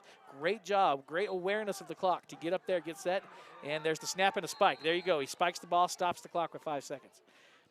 I can't be more impressed right now with the Roadrunners' awareness to run that play, to know every single player has to run up there and get to their positions that fast. Luckily, it's not a professional chain crew. The chain crew, local crew, they may be taking their time to get down there. And that spike stops the clock. So it's now second down, but downs don't matter. There's only 5 seconds. This is probably the last play of the half. But Holbrook in striking position right here at the 34-yard line. 5 wide receiver set. Oberreiter looking to pass. Defense breaks through. He's rolling out to the near side. Looking downfield, little dump pass. He's got his man. Tiptoes on the out-of-bounds line. Oh, gets rocked. Ball pops loose. The ball's a scrum on the ground. I'm not sure who has it. It's going to be just short of the end zone as time runs out. What an exciting end to that one. For a second there, we thought that was going to be a touchdown. Oh, but we want to slow down for a second. We do have a couple players injured. One Holbrook player down, and one of the Cowboys players actually took his helmet off, I think because he was feeling some pain. We got a friend in the booth with us now. How are you, Evie? Evelyn, do you want to say hello? She got embarrassed. Nervous. My 3-year-old daughter came to say hello to me. So we do have a player down on the field. We're hoping, the best for him, but he's looking like he's in a lot of pain as he lays there. They've taken his helmet off, and they're going to give him some good care. That did end I didn't see any flags or anything. It was a wild end there with the ball, giving every effort to get to the end zone. Ball popped out. Pile of kids there, and he was going to go over them, and he got clipped down low. Everything's legal. We just hope that he's taking a breath and that he's able to recover from this quickly. Yeah, we definitely try to keep him safe in every way. But it is a contact sport. Like this is it's a rough, tough, aggressive, mean hit 'em. Injuries do happen. I don't think I've ever watched a football game where there was not some form of an injury on the field. And that's tough, That's a really tough thing. But these players, they know the risks. They know what it takes, and we have an ambulance always on standby at a game to help in every way possible. I even know that we have a doctor, a physical trainer new in town that is going to be hopefully soon doing a program with a physical therapist. Not therapy. He's physical therapist. Sorry. Physical therapist. What do they call that when you work with the team? Well, there's a name for it, Team trainer. Team trainer. He's gonna. I've heard that they're trying to work out a way for him to be a part of the team out here and help with some of those guys. Looks like they are going to drive the ambulance over. You hate to see that, but you also understand the precaution in today's world. Why not take those precautions when you have them? Their baby in that leg, it looks like his left leg, maybe you've gotten the brunt of that hit. He definitely got mangled in there. When you're going as hard as he was, and then the other players are doing everything they can to prevent those 6 points, that's going to send a lot of power up through that leg. Absolutely. He is sitting up. There we go. They are going to send the teams to halftime. So it is halftime. They're going to go ahead and send the teams to the locker rooms. We'll keep an eye on what's going on here, but we're also going to take a short halftime break as well. We're going to take a break with them. But again, stay tuned. We will leave the mic live on the field so you can listen to the marching band. You can listen to the cheerleaders as they bring you some halftime entertainment. Don't go too far, though, because we will bring you the second half of action here in just about 15 minutes. We'll be back. Again, the Holbrook Roadrunners leading 13-8 at half.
get your attention to the middle of the field.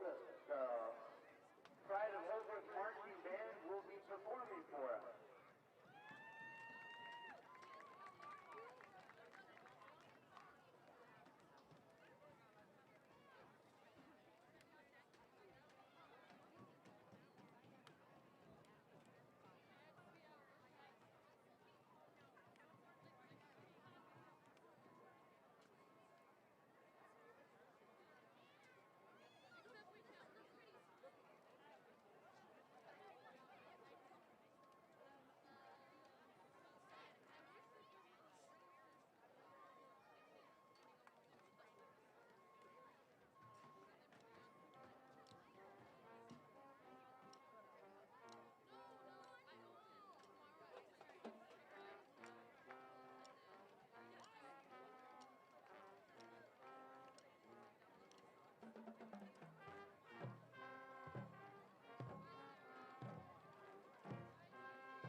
performing for you will be the Holbrook High School Spirit Line.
I'm talking to no one. Welcome back from halftime. I love it. JMS says cheerleaders and band did great. They really did, didn't they? Well, we are so proud of everything Holbrook High School right now. They're coming off a tough year. Everybody knows the COVID year. I think that's going to be a statement for generations. Remember the COVID year. How long though, right? I mean, can we say, we're only 10 years outside of COVID, so we're still recovering. I don't know. Sorry about the COVID joke. I apologize. It's I possible. apologize. In 10 years, we'll rewind back the tape and see if you were right or not. But we are just so proud of they said at a teachers meeting today that numbers are up from not just from last year, but from pre-COVID. Our Correct. football numbers are up. Our cheer numbers are up. Just in general, some of these other sports that are these other extracurricular activities that have not had the great numbers traditionally are starting to be on the rise. I'm not accrediting that to COVID or blaming COVID, but we're excited to see it. We're excited to see that school spirit and excitement for these school programs happening. Hopefully you see those same numbers in wrestling this year. We expect to. In fact, we've got one of our female wrestlers that's recruited. She's got 8 other females that have said they want to try wrestling this year. So That's a full team. We might be up at the point where we're going to have 15, 20, 25 boys and 8 to 12 girls. I mean, we're talking, I don't know how many that is, 37, 40? That's a lot. Kids. You're going to have a girls coach. It's a lot of the younger levels, the freshmen and the sophomore that are deciding to put themselves out there. If you hear that background noise, my daughter's yelling at me. Tell them to get to work. Come on, Dad, get to work. Yeah, no, I think you're. That's amazing, right? These younger underclassmen want to be a part of this, and that's a tribute to the upperclassmen of what they've shown, and to make people want to be a part of that. Well, the cheerleading, we're talking about football a lot, which is the reason we're here. But the cheerleaders, I lied. I have had 9 out of 10 of those cheerleaders in my class as students. They're phenomenal students. They do well in class. I believe I looked down there and saw 6 or 7 that are freshmen. Yeah. On the cheerleading squad. So, we talk about the sports program, the football team, and the young athletes that we have there. But the band, the cheerleaders, the support, the color guard, they're all young for the most part in all of these programs. And it's great to see the young people taking a step out of their comfort zone, trying something new, putting themselves out there in a crowd of a few hundred, right? And scary, having some fun. It's scary, but they're developing the ability to stand up in front of other people, and it's a huge skill that a lot of kids need. And these kids are starting to develop this, at such a young age. It's great. Yes, agreed. There's the buzzer, there's the siren. That means halftime is officially over. We'll set the clock to 12 minutes as we have 12-minute quarters here for varsity football. And as we see, the Roadrunners received the opening kickoff, so they're going to kick off to start the second half. And the Cowboys, down 8 to Holbrook's 12 right now, looking to strike early. And Holbrook looking to, we talk a lot about coaching staffs and, the great job they've done. One of the things you can truly see great coaching staff is halftime adjustments. So it'll be really good to see the halftime adjustments come here and see what we see different from the first half. Right, from both sides of the game. Absolutely. The Cowboys, what kind of adjustments are they making to these Roadrunners that are fast? They're quick. We got the kickoff and good little Holbrook bounce there. Going to be scooped up at the 30 or the 26-yard line. A great open field tackle there from the Roadrunners. Going to make the Cowboys start at their own 29-yard line. Going to be looking at a 71-yard field to try to catch the Roadrunners. Those wily Roadrunners, huh?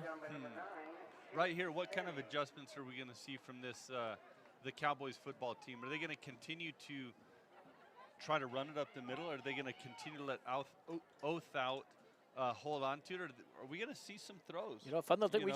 We just got to talk to the other team's booth up here. They have their camera team up here in the booth with us, and one of their cameramen his brother is Caden Bogus, and now we know how to say his name too, Caden Bogus. And we mentioned that, right? Caden Bogus had such a big game last year, but he gave us an insider secret. He said, expect big things from Bogus because they gave him Skittles at the halftime. That's And right. he claims that that's what Marshawn Lynch's secret was. So let's see if the Skittles work for Bogus. Othout runs into a pack of Roadrunners, but is able to stay on his feet, bounces it out, takes it under his own 2 feet, gets to the outside, finds the corner, and he's going to rush forward for about 14 yards, pick up the first down, bringing the ball up to the 45-yard line, just shy of the 45, I should say.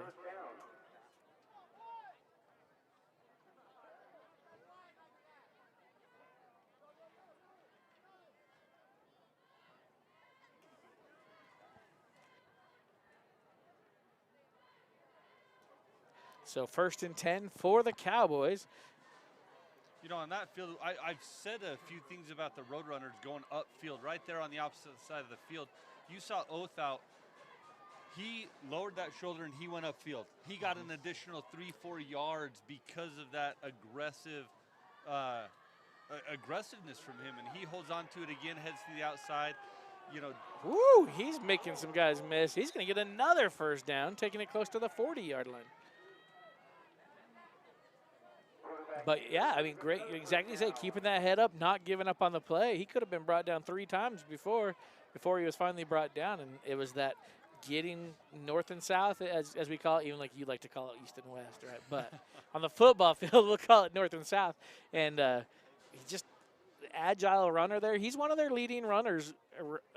We don't have a large library of work on these guys yet. This is only their 2nd game of the season. But based on that first game and based on what we're seeing tonight, again, he's a quarterback. He's shown he can throw it, but he's not afraid to use those legs as well. There's the fake handoff again, but this time Holbrook's there to meet him in the backfield. Number 50 for the Roadrunners. That looks like that's Kennedy Cabinto? Cabinto, I believe that was. Again, I have to apologize. These numbers are ridiculously hard to read on these jerseys. We're looking at a live game. I almost feel like we should be watching the broadcast. You guys got an amazingly clean picture. Again, shout out to these broadcast crew. They have brand new cameras out here tonight. And, man, they are bringing you a crisp HD view of this game tonight. And I love it. I mean, I hope you're enjoying that view. We did talk to them about zooming out a little bit. It looks like they've done such. And so I think you're getting a great view of the game here tonight. You know, and you've got these, the broadcast team, they're going from a field view, bird's eye view. So they're switching in between these cameras. It's not an easy thing to do. But here we have a flag on the play. They handed it off to Bogus. Again, they're trying to get Bogus going, and he lowers his head right into the front line. But there was a illegal procedure before the play ever went. I don't know why they didn't blow it dead. Sometimes they won't blow it dead if there's not a man on the line of scrimmage or something like that. But they are going to back it up 5. It'll remain 2nd down. It'll be 2nd and 16 after that penalty. You know, coming out of the half, the Cowboys, they let their star player, number 7, Mr. Jay Othout, hold on to that ball. You wonder if what they're trying to do here is say, hey, we're going to take our leaders, our big men, the top dogs, and we're going to push it right now because we need some momentum. So we'll see what they come up with on this next play. Without under center, again, they're an under center team. He's going to drop back. He's got 2 lead. Okay, so that play, what he wanted to get set up there, he had both of those running backs in the backfield. They were going to be lead blockers for him. They were set up, and if he would have got to that outside edge, he had 2 lead blockers for him. But a great job by the Holbrook defense chasing him down from behind. Talking about that Holbrook speed again. That play doesn't work if you get caught from behind. Right. So great job from the Holbrook defense there, catching him from behind, going to drop him for another loss. Going to bring up a long 3rd and 20 for the Cowboys. On the 48-yard line, 49-yard line. Yeah, that may be one of those adjustments we've seen, giving Dwayne Hawk a shout out there, getting those little fast guys in the backfield there paid off. he likes a good shout out. Right? All right, looking to pass, the 2nd pass of the game. Oh, I'm not sure if he slipped or just gave himself up, but it's going to go down in the books as a sack. And he's not too happy about it. Uh-oh, he's yelling at his line. We don't like to see that. Starting to see some getting upset at your own team is a dangerous place to be. Hopefully the Cowboys can collect themselves, but they're looking at a long 4th down. We're talking 4th down and 26, maybe 27. And you see that frustration and you know, all we saw was his actions, right? The hand movement, looking at his team. We kind of heard a little voice. But hopefully what he's doing is he's just coaching them, right? Sure. He's saying, hey, being the leader. We need you here. You can't be over that way. This is where I needed you. Let's do this again. pay attention. Yeah, right. for sure. Good student leadership is key in any good program. Great punt this time for the Cowboys. He's able to kick it away from the return man. Holbrook's return man last week had a huge game. He had a huge game. He had something like 152 yards on punt returns last week. So smart there for the Cowboys, and that may be what he was trying. You know, he kicked it out of bounds earlier. He may have been trying to kick away from the return man because they watch film on each other. Even at the high school level, they are watching film on each other. And this time he's able to successfully kick it away from the Holbrook return man and get a great bounce. And Holbrook's going to pick up deep in their own territory, starting at their own 15-yard line. All right, they got to change the ball out, you know, in football as well. Maybe some people don't know. Each team gets to use their own ball when they're on offense. So sometimes it takes a little time when there's a turnover like that after the punt. They change out the ball, reset the chains. Handoff, Montijo, as he tries to get to the outside here on the near side. He's going to be caught about the line of scrimmage. Maybe give him 1 yard. Maybe call it no gain. And the clock will continue to run. 7:36 to go here in the third quarter. And second and 10 for the Roadrunners.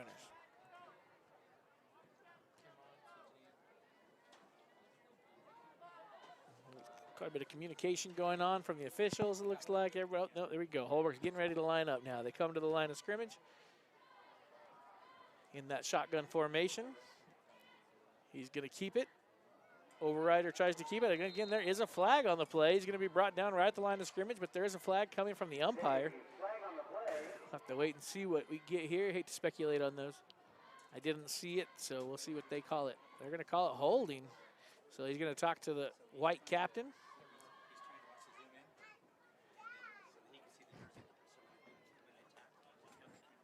Big shout out again to the broadcast crew. They're getting such a good image. I'm actually able to get better numbers by watching their computer screen than I can out the window. So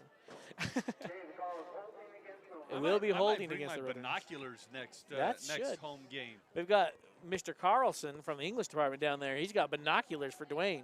I thought those were his glasses. Yeah, he has to use really high lens glasses these days. All right, looks like it's going to be second down. Remain second down, second, and they're going to call that about 16 for the Roadrunners. Because, again, that's from the point of the foul. And actually back there, it may have been a half the distance to the goal. There's the snap. He's rolling out here to the near side, looking downfield. And he's going to find a man in the flat. Going to be dropped just short, and the ball comes loose, incomplete. Looking for Izzy Ramos again, I think. That was number 8 or 9. Looks like that was number 9. Chase Sami. Yep. Once again, another junior. You know, only one of these kids so far on this team is not coming back next year. That's amazing. The rest of this line that we see out there, these 11, 10 out of the 11 of those kids are coming back. And let's not forget, we have a good JV program here right now with some freshmen coming up that will take bigger roles next year to add to the senior leadership next year. Third down. Oh, we got him early. Holbrook went just a little bit early, I believe. That's right. That's what they're going to call false start on Holbrook. Back it up 5 more. So Holbrook kind of putting themselves in a hole. This is where punt, sometimes people talk about a punt like, oh, man, we had to punt. It's terrible. But if your defense is holding, a punt just flips the field, right? So now Holbrook is deep in their own territory, and unless they can get out from the shadow of their goal, like I like to call it, they'll have to punt from back there as well and probably give the Cowboys good. Woo, we almost had an interception there, number 22 for Camp Verde. I believe that's Caden Bogus there. We normally call him as the running back, but he got his fingertips on that ball. Had he used a little more of that stick-em they use in the NFL, he probably could have caught that. Is that legal in high school? Can you don't put think pine it is. tar or anything on your gloves? I don't think you're allowed to do that. Probably don't throw enough to even make it worth it either, but.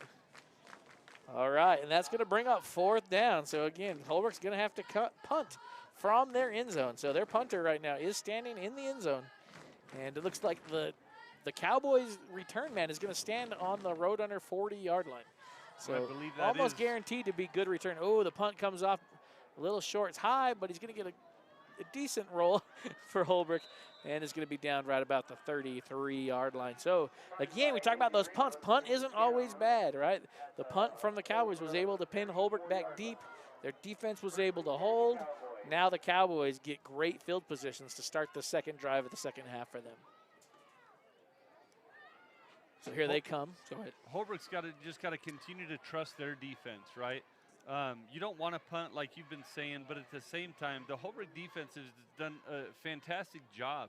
You just hope that that athleticism, being in shape, this is where we're going to see it right now. Both teams are going to be a little bit fatigued.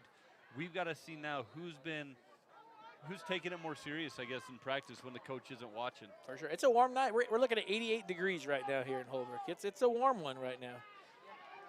Pitch out to number 15. He's going to be caught in the backfield once again. Great 3 Holbrook players there in the backfield to meet number 15, Matt Loza, as he's not able to get loose. Again, he's trying to find that edge and then cut forward. He spent all of his time running side to side, was never able to get forward. He's going to lose about 6. We do have a Holbrook player. Looks like he's dealing with a cramp issue. He's going to be down. They're going to bring in some help for him. Usually when they're kicking like that, he could have a Charlie horse right there. And those, again, speaking of that heat, right? Yep. Hate to say it, but right on cue. It's almost called 8:44 at night, 88 degrees. Can you imagine some of those valley schools? What kind of heat are they dealing with on a Friday night lights game? In the valley, sometimes it's not even under 100 degrees at night. It's impossible. And that's what I believe that is one of our star players, Izzy Ramos, laying down there. You know, they're looking at that right leg, hamstring. Is it a hamstring pull? Is it a cramp? What is it going on down there? I'm not sure. Yeah, you hate to see any player get hurt for sure. Maybe he just wanted a massage. Yeah, it works. And the way they're treating it right now, it's definitely to me looking crampish. And if you've ever got one of those cramps, have you ever had a Charlie horse that gets in your calf or in your? I'm telling you, I've got them before, and you might as well. Shoot me. I haven't had it happen, but I remember I was a scout, and our leader, I had never heard a grown man yell so loud in my life. He woke us all up in the middle of the night screaming and hollering because of a cramp. Yeah, so I've had them. It is one of the most painful things I've ever felt. Granted, I haven't felt that much pain in my life, never broken a bone, ojalá, any of that kind of stuff. But was that Spanish from the choir teacher? Ojalá, is that? Oh, yeah. Yeah, well, I ojalá. speak Spanish. No, I spoke Spanish as well. So going back to our history, because everybody wants to hear all about us. But Steven learned his Spanish in Jersey, New Jersey. I learned my Spanish in Spain, the authentic Castellano. Nobody else in the world We thinks don't need that. to have that fight right now. Nobody else in the world thinks that. So he's coming off under his own accord. He's got some, coaches on his side, but he's definitely working that. He's up on his toes. Again, I am no doctor, so do not trust any medical advice from me, but I'm still leaning towards cramp the way he's working that. He's just trying to get that muscle The coaches are laughing right now. Probably at the way he's running off the field. Camera's not showing you. They're giving you the benefit not having to see that, but yeah, I think he's going to be okay. We're going to see. I bet you we see him come back into the game here soon. He laid back down on the sideline. They're going to work his toes. It looks like it's going to be okay for Izzy. All right, pitch out here for the Cowboys. He is able to get to the corner, but Holbrook's going to be there to knock him out of bounds just inside the 30-yard line. Number 3, Mason Archunda. I haven't called his name. I believe that was on the tackle. And on that carry, it was M. Nechville. Another one of their seniors, right? It definitely Senior seems like loaded. they're targeting their seniors right now. So 5:47 here to go. Ball on the 30-yard line. Looking at 3rd down and 8. So that Holbrook defense is standing strong. This is where you want them, 3rd and long. 15 goes in motion. Going to be pitched it right out to 15. He's going to the far side this time. Cuts it back inside. He's going to be just shy, I believe. Was it a fumble? The ball did come loose, and the official calls it. You were absolutely right. Holbrook recovers the fumble. Holbrook's ball the other way. It's one of those situations you can't go back and see if the knee hit first before the ball came loose. It looked pretty close to me, but my glasses aren't that good, and we don't have a replay. Should we tease a little bit? Stay tuned to these broadcasts because Mike Burks did let me know that they do have the capability to do replays. We're going to try to work those in here in this season. I don't know how it's going to work. Fun. It's going to be fun. We're going to try to work it out here. So stay tuned. Keep watching these games. We hope to bring you some replay. We are a little bit delayed. We are. Okay, so I just watched it again on the broadcast. I think his knee was down. Gotcha. Yeah. I think it was. We don't have the benefit of the NFL. There is no instant replay. They don't get to try it, but There you go. You on YouTube can rewind, and you can let us know. We'll What also did know you which team see? you're rooting for. Let's huh? include the crowd in this. What did you see there on YouTube? There's the pitch out to the flats. Montijo, is that Montijo again? That was Daniel Montijo taken down by, looks like number 24. He's going to be about a 2-yard loss. Maybe So they're 30. getting that figured out. So we talked about those second half adjustments, right? Holbrook was eating up Camp Verde in the first half by doing exactly what we said.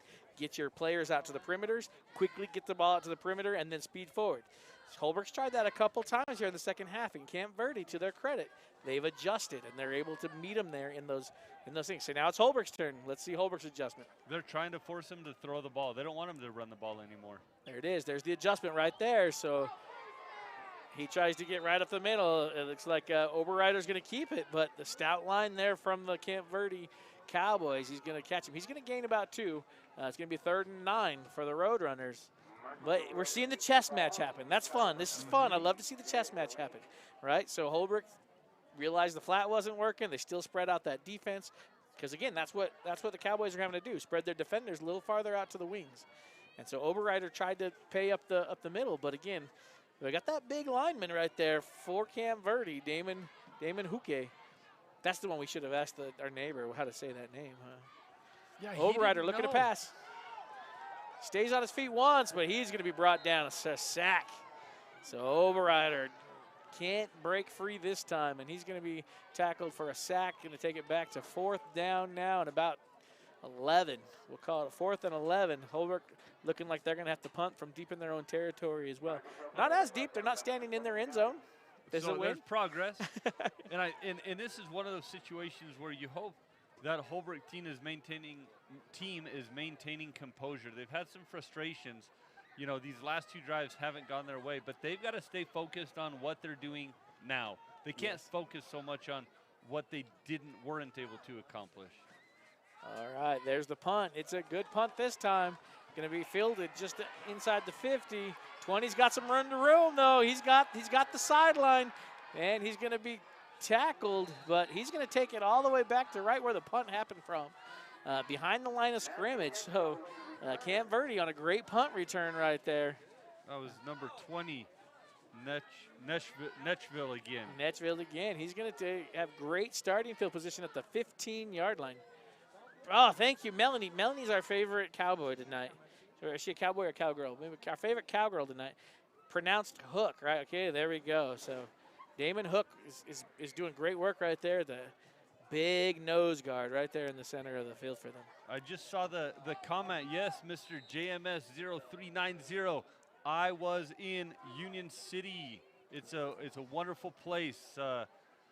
I miss that place. I really do. You've been back to visit once, right? Yeah. When are you going to take me back? I want to go see it. Let's go with you. Let's go fall break. Fall break? Let's do it. Christmas Well, break? better not. My wife's pregnant. She might not be happy about that. I've ditched Wait, her once. your wife is pregnant? Yeah, uh-oh. That means my sister's That's pregnant. his sister. Shh, don't tell anybody. Oh, man. We're going to get thrown off the broadcast, Goodness man. You're going to get us in gracious. trouble. Goodness gracious. Goodness gracious. So there was a false start, or excuse me, there was an offsides on the Roadrunners on that play.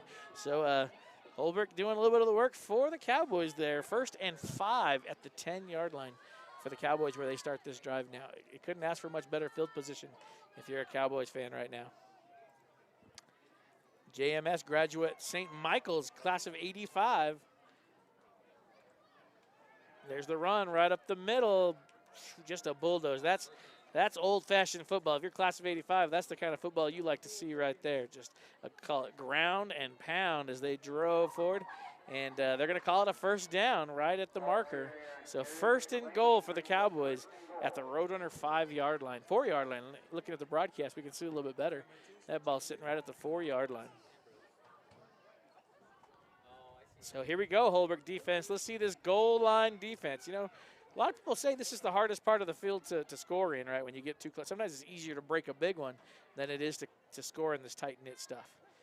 And a run right up the middle again. Oh, the ball's loose. The ball's on the ground. Roadrunners scoop it up, go in the other direction. He could go all the way to the 50, to the 40, 30, and looking for flags. There's a flag way back, all the way back at the 5-yard line. The Roadrunners do score. But It there was a block flag in the back. all the way back at like the 10-yard line is where he threw it, and those refs are not walking. Oh, no. That was an extremely late flag. You saw the umpire or the ref. Who's the guy in the white hat? Yeah, that's the ref. He pointed back at one of the umpires and Said, kind you of make said, the call, you make the call. "Did it happen?" It was And bang, he threw bang. the flag. Here, let's rewind it ourselves. Here we go. We're going to get a little crazy on the broadcast. Be patient with us. We can watch this on our own live. The ball Here we comes go. There's the loose. ball loose. Scooped up. Here's the block in the back. Right back in here. No. We were too zoomed in. He hit his shoulder. Yeah. That was not a block in the back. This is the thing about a block in the back most people don't understand. A block in the back Right has there. to be in the back. That was not a block in the back. I'm with you. I mean, we'll be patient with the refs. I don't want to hammer on the refs too much because we ref a little bit too on the side. They miss them just like anybody else, but I have to, if that's what they call, and I'm assuming that's what we're looking at. We've got They Izzy might have got Ramos, one. I believe, down in the end zone again with that leg. He probably had that same. If you're dealing with cramps don't just go away because you No. made it go away. They will torture you all night. I was on a mountain bike race once. I mean, not a race. It was more of a ride. I didn't ride it to win because there were pros in that category. I'm not. But I had cramps. They destroyed my ability to pedal on that bike. I can't imagine what he's going through. I had to take some kind of supplement. Now I'm forgetting the word for it. Anyway, Izzy's up. He's running off. limp. Limping Run, off. run limp. limping. Yeah. It's a run limp. It's a good run limp. So there was a block in the back. Official call is a block in the back. The good news is it will be Roadrunner ball. So it still was a fumble. That all happened after the change of possession. So it does remain Holbrook ball starting here, 1st and 10, deep in their own territory. You can hear the boos coming from the crowd. They're not happy about it. Nobody likes it. That was a tough one. That was a tough bang-bang play. We kind of saw it happen live. It happened right next to the ref, the white hat. And you could tell he saw the guy go down, but he didn't see the hit happen. That's why he turned and said, you guys are behind me. I couldn't see that. You make the call. And he probably just put a little pressure on that umpire to and made the call. And you know what? You got to give it to the refs. They make mistakes just as much as anybody. Holbrook, at the end of the day, they got the ball. They get the ball. They prevented the touchdown. Holbrook stays with the lead. You just got to trust the process. You got to trust your own what you can control and just turn a drive here, and it'll be all right. Daniel Montijo on the carry for approximately 3 yards. Going to be 2nd and 7 here. The clock does continue to run. We're just under 2 minutes to go here in the 3rd quarter. What a game we got going. What a game. Holbrook leading 13-8, and we have a game. And we've got controversy. We've got, we had goal line stands. We've had punt returns. We've had, some great passes, some runs up the middle, some runs to the outside, fumbles, near interceptions. We've seen it all tonight. Oberreiter going to keep it, then pitch out late. He's found the corner. Can he get forward? He's able to get forward just out of bounds right about the 21-yard line, 22. And that's going to be good enough for a first down, Roadrunner first down. It's not all bad. And the Roadrunners, don't get me wrong, I'm going to try to be the optimist here. You hate to take points off the board, right? That's one of the worst things you can ever do, take points off the board. But if the Roadrunners can turn around and march this thing down the field 90 yards down, not only can you hopefully get points for this, but you could take a lot of time off the clock. Absolutely. Milk that lead a little bit. Not only that, build some additional confidence. Hey, we got called back. Might have been a bad call, but we marched right back there. We took over the ball, and we made it worth it. We handle what we can control. I love that. And you're seeing that fight in these Roadrunners right now as they come out to the field. Shotgun formation. Oberreiter's going to take the direct snap, go right up to the left side of the center. He's going to get forward for about 3. We'll call it 3. Going to be a 2nd and 7 for the Roadrunners on that Oberreiter carry. In the NFL, we'd call that like a, QB sneak, but in this, it's almost just a run, right? He just runs it so much. It's just a quarterback run, right? It's not so sneaky anymore. Just a run play. So here comes the Roadrunners. They're going to do 3 wide receivers here to the near side, 1 to the far side, keep 1 back in the backfield with Oberreiter. And you'll see what the call is.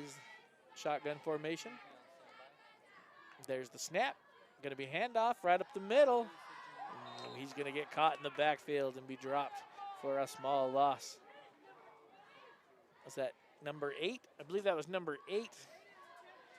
Tristan Palmer and Caden Abogus on the tackle there for the Camp Verde Cowboys.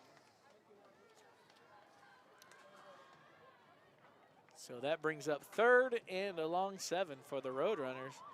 And that takes us to the end of the quarter. So Holbrook waits it out, and that takes us to the end of 3. Holbrook leading 13-8. We have 1 quarter of action left to go here at Roadrunner Stadium. Can't get much more exciting than this, No, right? This is a one-score game. Fun game. Holbrook, you know, they're looking at a tough one coming out of the quarter, but the nice thing is this is almost a timeout for them. At the end of the quarter, you get to head to the sideline, talk about it, draw up. The coach can, you know, directly communicate it with every player, make sure every player knows exactly what their responsibility is going to be, and draw up a play specifically designed for this play coming. It's big, you know, we're looking at 3rd down and 7, and you're deep in your own territory. I don't think you're in 4-down territory with a small lead like this. If you don't get the first down here, you probably have to punt. You know, and starting off in the 4th quarter, it's so critical right now for both teams to make a play on this round.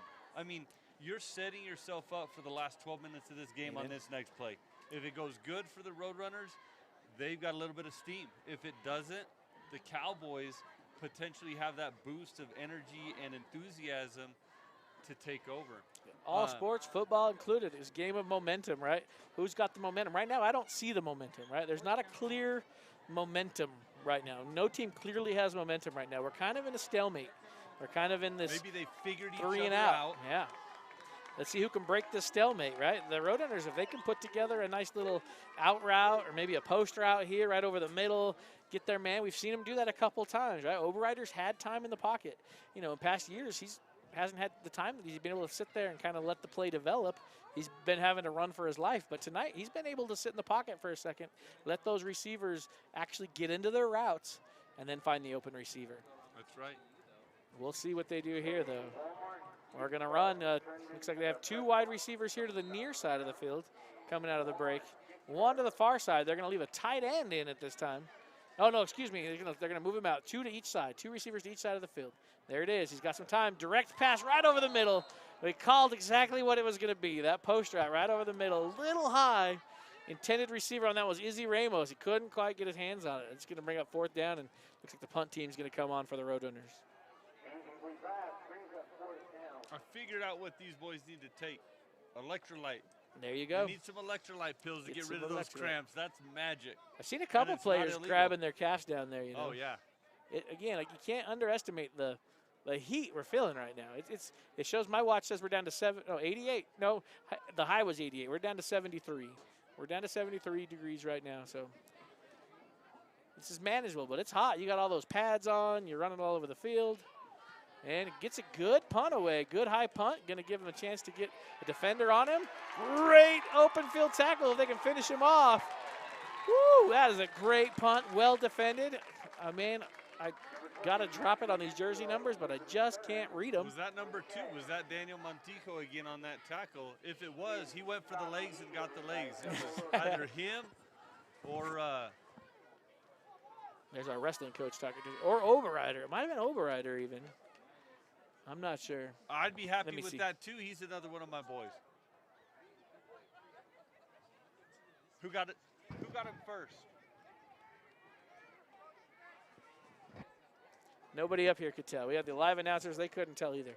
So we're going to we need to start like a GoFundMe for new jerseys for the Roadrunners with a white outline around the numbers. I mean, these look They look great. sharp. They look really cool. I'm in. I just can't see the numbers. There we go. Mr. Hawk said he's going to get his AP art students to paint white around all the numbers for us. Does it take an AP student to outline numbers? Yeah, you don't need the AP student. Just use the regular art student. There we go. David, you going to do it? We got David here running the computer for us tonight. Shout out to David. Giving you these, he's not running the camera. He's the one running the computer, deciding when to choose what shot we're going. And he's doing a fantastic job. He's worked the computer a few years now. Is this your 2nd or 3rd year running this? What? 3rd year. This is his 3rd year running the computer, directing the show per se. It's pretty exciting. So we do have a timeout on the field. I'm not sure who called it. Our scoreboard doesn't tell us that information, and I was too busy gabbing with the other announcers in the booth. But again, we're just under 12 minutes. The first quarter's basically just got underway. 11:48 to go here. Whew, this is Holbrook. We're not used to feeling this kind of like. This is gonna be good to see how the Roadrunners respond to this. We talked about earlier in the game, that strength and conditioning that they put all that work in over the summer. This is where we see it. Going back to what we talked about, the ASU coach. It's not won in the first quarter. It's now, right? All that work you did, we're gonna see it right now. From both sides. Who has more heart? Who's done more work in the offseason? Who's ready to finish this thing off? And again, Holbrook holding on to that lead. They're in a good position, 13-8. Ball starting at the 43-yard line for the Cowboys. Under center is their quarterback. Takes a snap. Direct handoff right up the middle. Holbrook line right there to meet him. Oh, he bounces it out. Though, again, we've seen that a couple times from our quarterback, Oath out. He runs into that line. I mean, get this great push from your offensive line, but you get a better defensive line push, and it kind of just all holds up there for a second. But no defenders are breaking through. So Oath is smart. Oath out. How do you say it again? Oath out. Oath out. Man, I'm going to get it at the end of the game. He's able to see that he's not getting through that line. He bounces it out, and he picks up a 5-yard gain. Here we go. Oath out under center. Again, just totally different philosophies here. You have Holbrook shotgun all night. Oath out with the Cowboys under center all night. There's the snap, handoff right up the middle, and he falls forward for a pickup of, we'll call it 1. Going to bring up a 3rd down. Here we go. This is what we're seeing all night from both teams. Either team is having a hard time even getting a 1st down right now. Those halftime adjustments, both defenses have made them. Spectators, they want to see all of this, a lot of action, right? Which absolutely, you want to see the action happen. But these kids, what this is a pretty evenly matched team going after each other, both with different strategies, different techniques. But the defense of the Roadrunners is stopping the Cowboys. The Cowboys are figuring out the offense of the Roadrunners. So I think what's going to happen is the one that makes the best adjustment on the offense is going to walk away with this ball game. Good hard run for the Cowboys there. We let him get up. There we go. There's the man we've been waiting to see all night, Caden Bogus. He's able to get one of his better runs for the night, and it was at a critical moment. Great moment for him to get going. He's going to get forward for about 5 or 6. Going to bring up a 1st down. Ball now inside Roadrunner territory at the Roadrunner 42-yard line, 1st and 10. Those Skittles just kicked in. Those Skittles. I'm wondering. It took a little bit to get into the bloodstream. Those Skittles kicked in. I love it. His brother told us, watch out. He's getting his Skittles at halftime. All right, here we go. Under center is Oath out. Handoff. Oh, fake handoff. He keeps it. He's going to be swallowed up in the backfield. Great job from the Roadrunner defensive line right there once again. Was that number 60? Caden Tom, that's right. Caden Tom in on the tackle, and Jace Allison. There's this. We haven't called their names enough. We just keep calling it the defensive line, but let's give them a shout out because that's exactly who it's been, right? We talked about there's actually 2 Allison brothers. There's Jace Allison and what's the other Allison? Slade, yeah. Twins. Yeah, they're twins, and they've been stellar tonight. There's the reverse in the backfield, and 15. Oh, he gets caught right about the line of the scrimmage. So Matt Loza, we've seen him break it a couple times. He's broken a couple good tackle or a couple big plays tonight. But right now, the defense of Holbrook adjusted well, and he's going to get caught for no gain. 3rd and 10 for the Cowboys as that clock now ticks under 9 minutes. 8:52 to go in the game. Big 3rd down, huge 3rd down. Again, if you're the Cowboys right here, this could be 4 down territory based on how your defense has been holding up, but you're going to have to show something on this 3rd down. If it's a no gain, you might try to flip the field.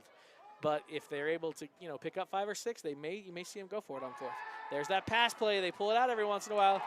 Man was wide open. Ooh, that one hurts. Number 20. I think it was number 24, but there is no 24 listed on their team, so can't give him a shout out, not on our roster. He was wide open, and that may have been the first incomplete pass of the season for Oath out, for all I know. He's going to kick himself over that one, though, because he was wide open. That play was designed just like we saw before when they need that big play. And they've been running every time, and all of a sudden it's pull up right over the middle. Play was drawn up to perfection, just couldn't quite get it to drop in like it needed to, just a little too high. They're going for it. They though. are They going want for this. it. This surprises me, to be honest. The defense has been stout. You have a chance to flip the field again. Right? Put Holbrook back in there, deep in their own territory, but they're going to go for it. They're going to go for that pass play again. Maybe they're counting on him being open again. Oh, there's not open this time. Interception. No, it was not interception, which is good. You It was a don't want good that interception. interception. He was going for the interception, but he didn't come down with it, which was a benefit. That would have been a punt. Had he actually intercepted that, that would have been better than a punt for the Cowboys. So that's a good drop there for the Roadrunners. And the Holbrook will take over on their own 42-yard line. Great field position to start here, the end of this this fourth quarter. Second half, fourth quarter. The coaches are telling the kids or these athletes, this is now about heart. These last 8 minutes of this game are about how much you want this, because you're tired, they're tired. It's whoever wants this game the most. And it's not who wants it the most tonight, who's wanted it over the summer, who's wanted it every day of practice, who's wanted it the most in the weight room. Here they go. Good drive forward. His legs were driving. Great tackle there by number 7 of Jacob Othout. He's their quarterback. He knows how to tackle as well. He got a good wrap up on his leg. The Roadrunner was fighting, trying to get forward. He's able to fall forward, picks up about 1. But he's going to be a little, looks like one of the offensive linemen, or is a little slow to get up for the Roadrunners. He's trying to get up under his own power. There he goes. He's going to get up. He's going to have to come off for a play. They're going to substitute in number 78 for the Roadrunners. Looks like that's going to be Victor Size come in for at least a play.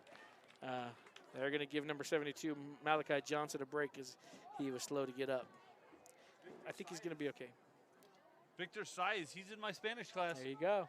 Does he speak Spanish? Man, one of the things that's great about being a teacher, and I know some teachers don't like saying hi to their kids outside of the classroom. I love it. I enjoy it. I love seeing the names that I recognize and realizing how involved my students are. That's what they're mine. Even if they're in your class as well, they're my students. My students. Okay? You take ownership, pride of these kids. That's right. I'm just proud of them. Here we go. Holbrook 2nd and 8 for the Roadrunners as they're creeping up to midfield.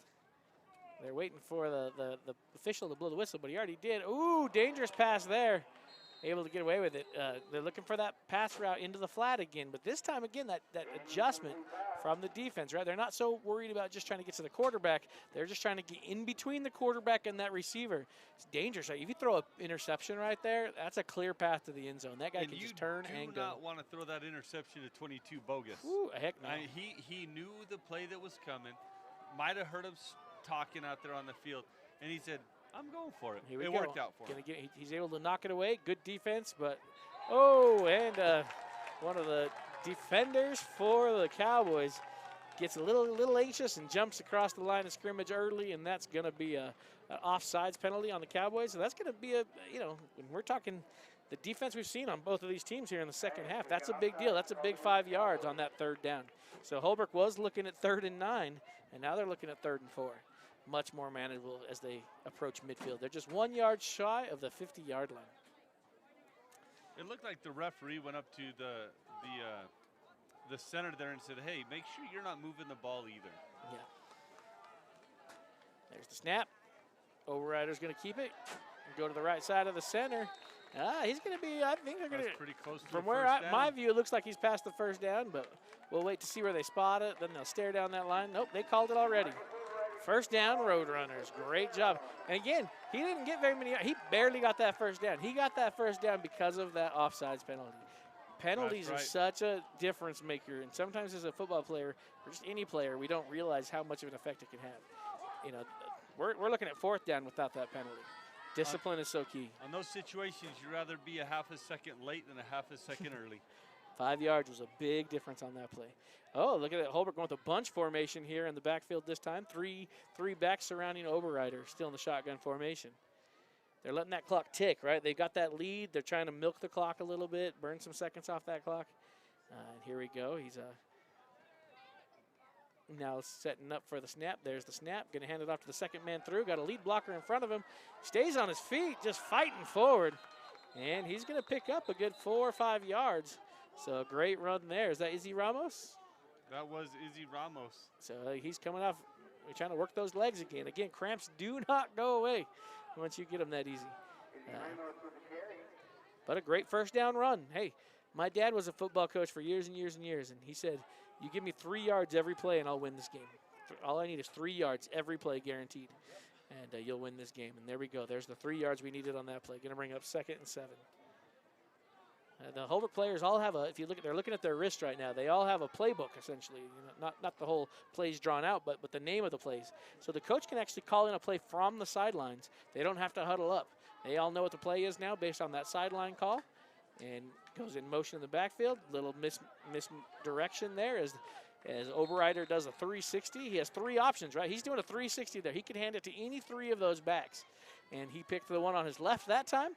And he gets forward for another 3-4 yards, right?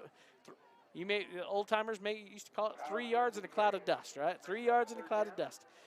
And what this does on top of that is we're burning clock, right? We are now close to 5 minutes left in this game, moving the chains. And if they can keep getting first downs on this, they can burn a lot of time off of that clock, making the Cowboys essentially scramble if they get a hold of the ball to try to make a play. And sometimes that can cause pressure, nervousness, and mistakes. Absolutely. 5 wide receivers set this time for the Roadrunners, so we're not looking at that 3-yard cloud of dust. Let's see if Oberreiter keeps it. He does, right? Kind of seen this play a few times. He's going to keep it and drive forward. This time he's only going to pick up about a yard. So we're looking at a 4th and 3, but we're in 4-down territory right here, no doubt. Right? I shouldn't say no doubt. You could pin them back here, but I have to imagine we're going to see the Roadrunners go for it here, and they're going to come back to that bunch formation. They got a little tricky that time. They went away from what was working. They tried to get a little too tricky, right? A little too creative, right? Let's change it up. Sometimes we think we have to change it up. Your 3 yards is working. Get those 3 yards every time. So we're going back for this bunch formation. And based on the history of the plays, I don't think the Cowboys were looking for a pass. I think they were looking for Oberreiter to hold on to that ball. Yeah, and we've seen it, right? I called it before the play, right? He's going to keep that ball. Here we go to the back. There you go. He's got the edge. Careful we don't get a hold there. He let go of him. I think it's a good play. I think that's a first down. No flags on the play. Right here on the end, you had one player was starting to get beat. He started a hold, but he let go. As an official, I loved it when players were like, he held me. Like, no. He tried to hold you, but he didn't, right? He has to actually hold you for it to be a holding. They're different. Not good news for number 7, Mr. Othau. Oh, yeah. He took that helmet off so he could breathe maybe a little bit. He's holding his wrist. Up under his arm. Yeah, that's not good. He's a great asset to this Cowboy. He's up under his own power. He's walking off, but he definitely took a shot there. Injuries in football are so tough. Like, you can just get the wind knocked. Have you ever had the wind knocked out of you? Oh, yeah. There's that comedian that does that. It's so true. It's the fact. You feel like you're going to die. Yeah, you literally think, this is it. I'm done. I'm dead. I can't breathe. He's in pain, and, you hate to see this. His senior year, 2nd game of the season.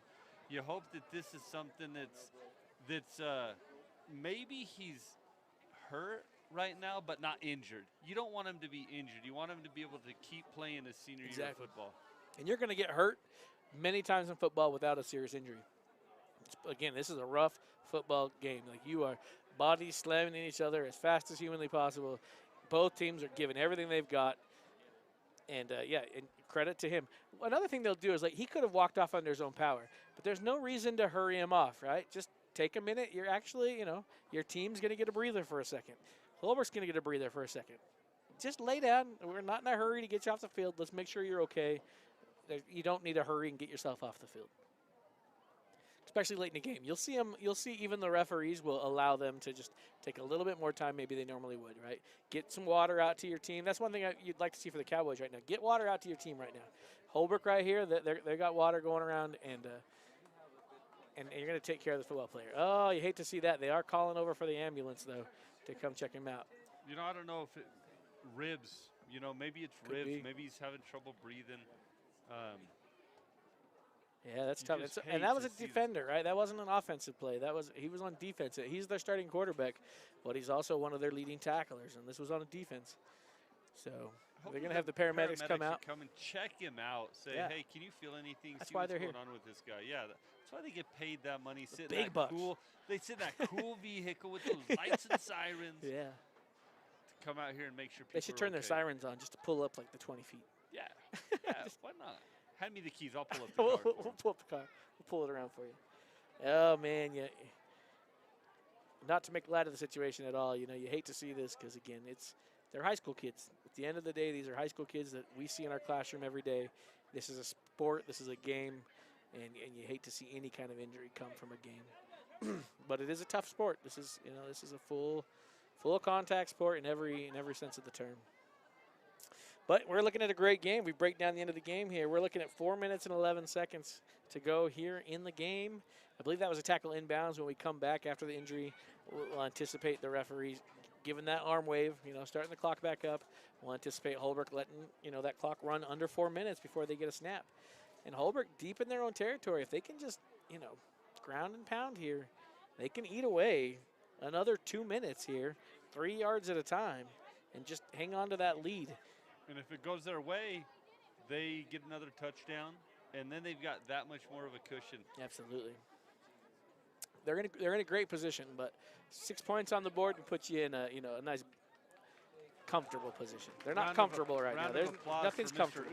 Othout, walking off on his own power. Paramedics gave him a look. Got to give him the clear to stay on the sidelines at least.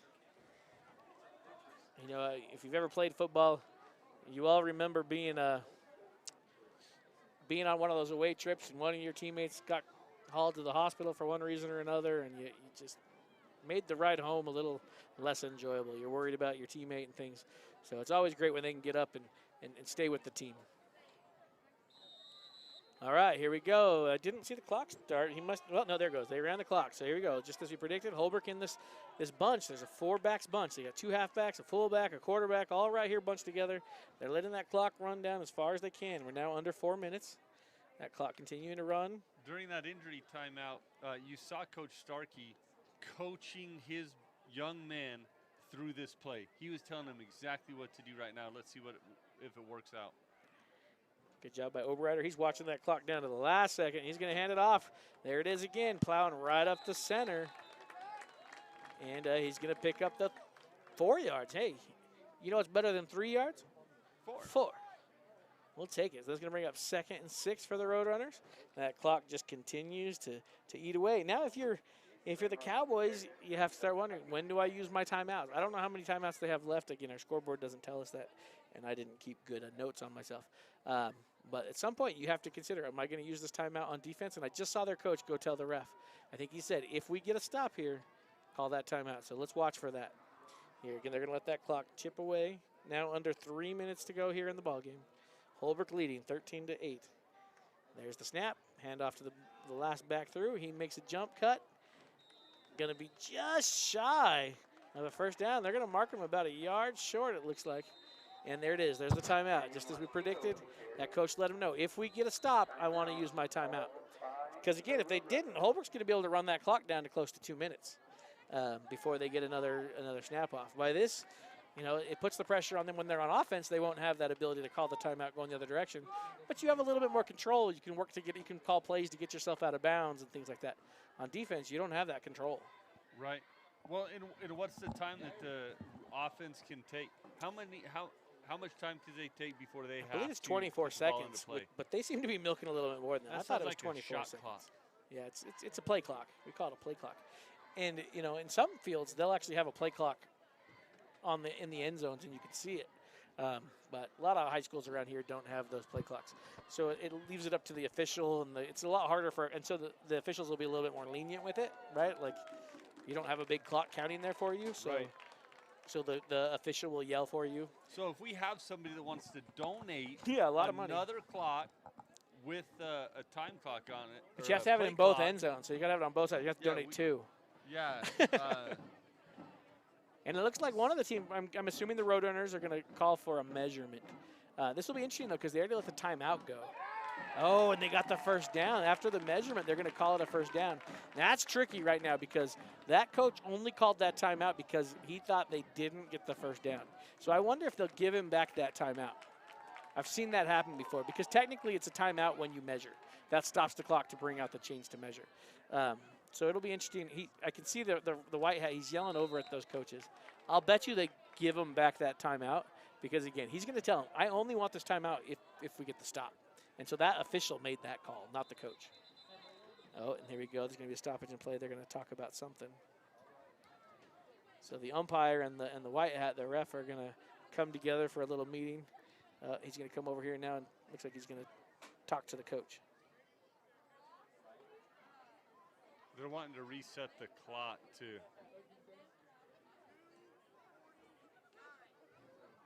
Resetting the game clock to 2:49. 2:49. They want the game clock reset to 2 minutes and 49 seconds. And again, that could go back to that timeout, right? They have to at least give them that timeout when it happens. So maybe they didn't credit them back the timeout, but they went ahead. The clock still would run on a first down. You probably still wouldn't call it, though, because now you have 4 downs. Clock management's tricky at you come to the end of these games. Holbrook is doing a great job of clock management on their side.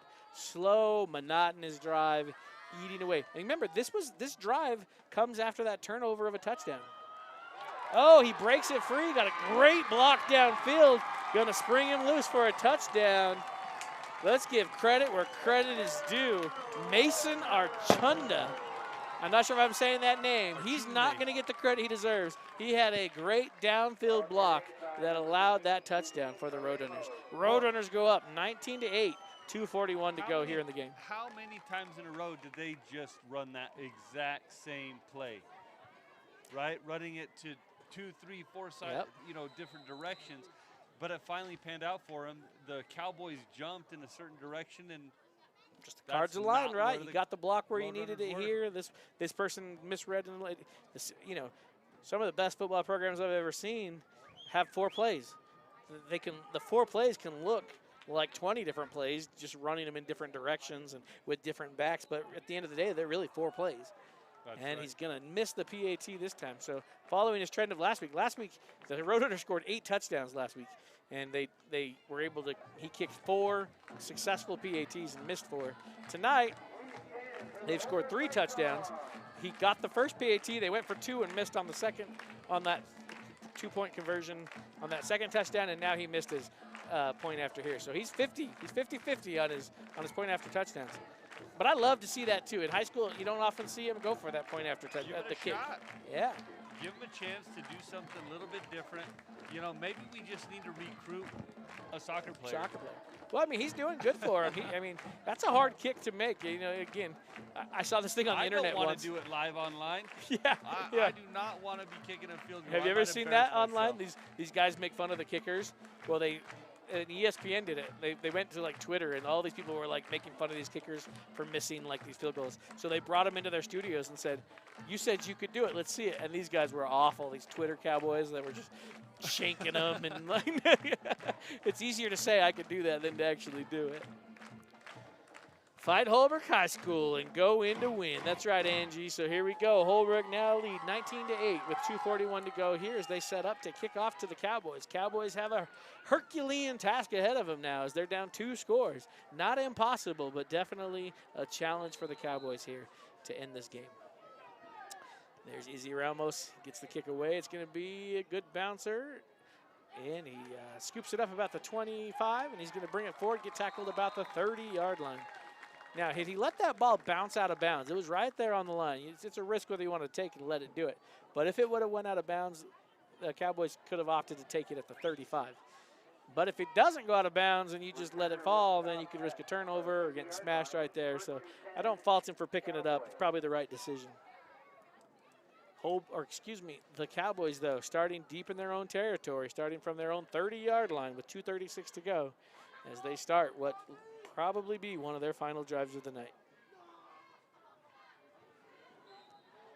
I want to see who's in at quarterback now. Let's see if we can see who's under center. Is it still number 7? I don't think it is. Could you see a number there? I could not see a number. Number 2. 2, 3. No, you're right, number 3. Garrett Dulaney in at quarterback now for the Cowboys. So I hate to see that. Jacob Oath out. We saw him come off with an injury earlier. Curious to see if he was going to come back, and he did not. So Garrett Dulaney, also a senior though, and he plays in other positions, right? We have him down. He had a touchdown last week as well, so he's coming in at quarterback. I don't think they're coming into just a backup quarterback, somebody fully capable here. But he's going to be sacked on that first down play. This time he's going to keep it. He finds a hole to the right side of his center, and he's going to be brought down after a pickup of about 8 maybe. Going to bring up 3rd and 6 for the Cowboys, but the clock will continue to run as it is under 2 minutes to go here in the game. And on that sack was Caden Tom. There's that line, those linemen. That's right, linemen pushing through and attacking. If we had a player of the game tonight, I don't know. Sometimes we talk about that. You might have to give it to that defensive line. Stout right here we go, getting another stop. He's reaching out. They may give him the reach. It looked like he was going to be brought down short of the line to gain, but he reaches that ball out, and they're going to go ahead and give it to him. First down. So great heads-up play there for the Cowboys, reaching that ball out ahead of him to make sure he gets that first down.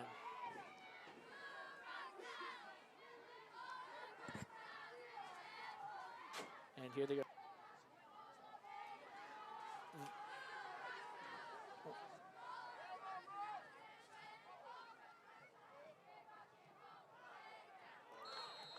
And they're on that first down run. He's going to pick up about 7, and they're going to call a timeout with 1:18 to go. Great first down run. Going to set up a 2nd and a long 3. We'll call it maybe 4. But again, it's kind of an impossible task right now for the Cowboys. When you don't have, a big offensive arm that can just grab you, an 80-yard touchdown throw or some of those things you see.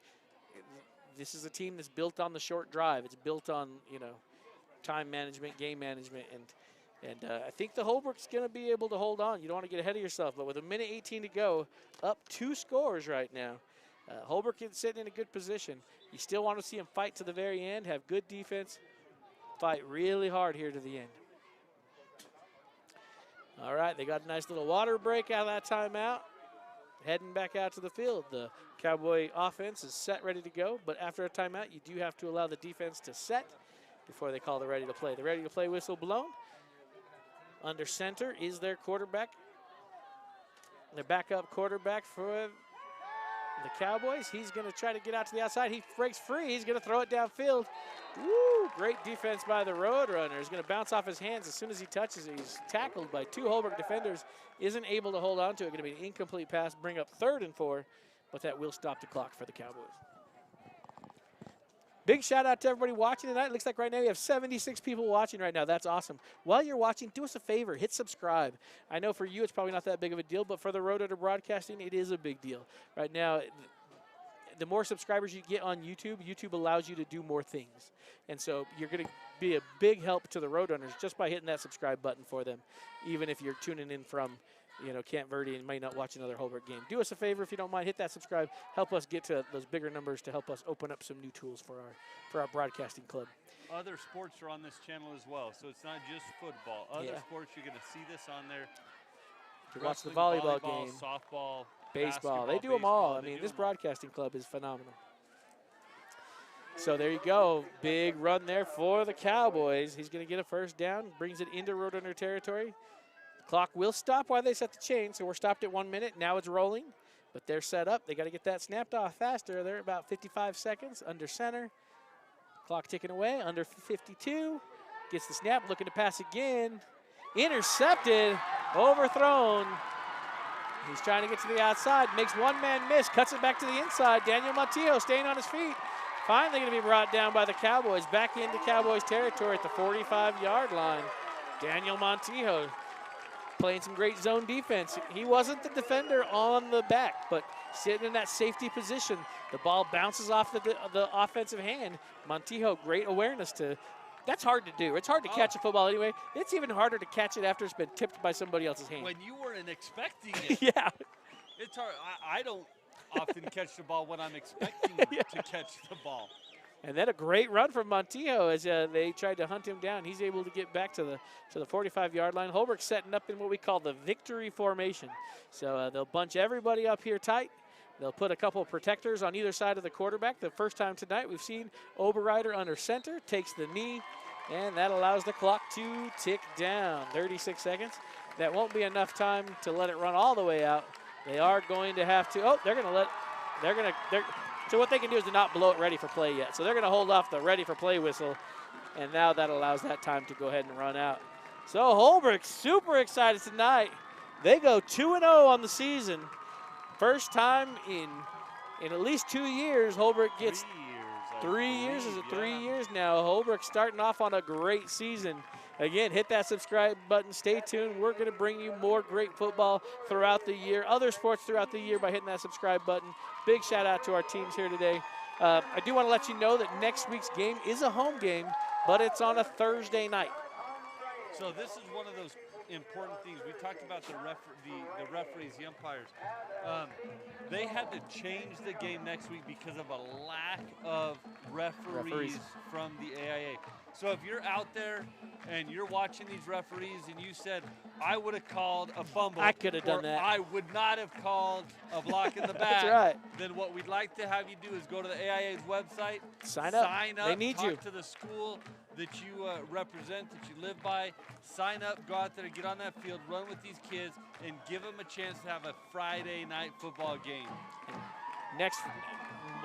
So now it's going to be a Thursday night game for us this weekend, and it's going to be our biggest opponent this season yet. We're not just playing anybody. We're playing the I-40 rival, Winslow Bulldogs. We need all the support we can get out here. Come out to Roadrunner Stadium if you can, unless you're in one of those New Jersey or Connecticut or Ohio, Arkansas, or was it Australia? We understand if you can't make it, you tune in live with us on the broadcast. Everybody else, get yourself here to the stadium. It's going to be a great fight. Holbrook Roadrunners coming into the Winslow Bulldogs undefeated, riding the high, ready to play some football. That's it for us tonight, and we hope you have a great night.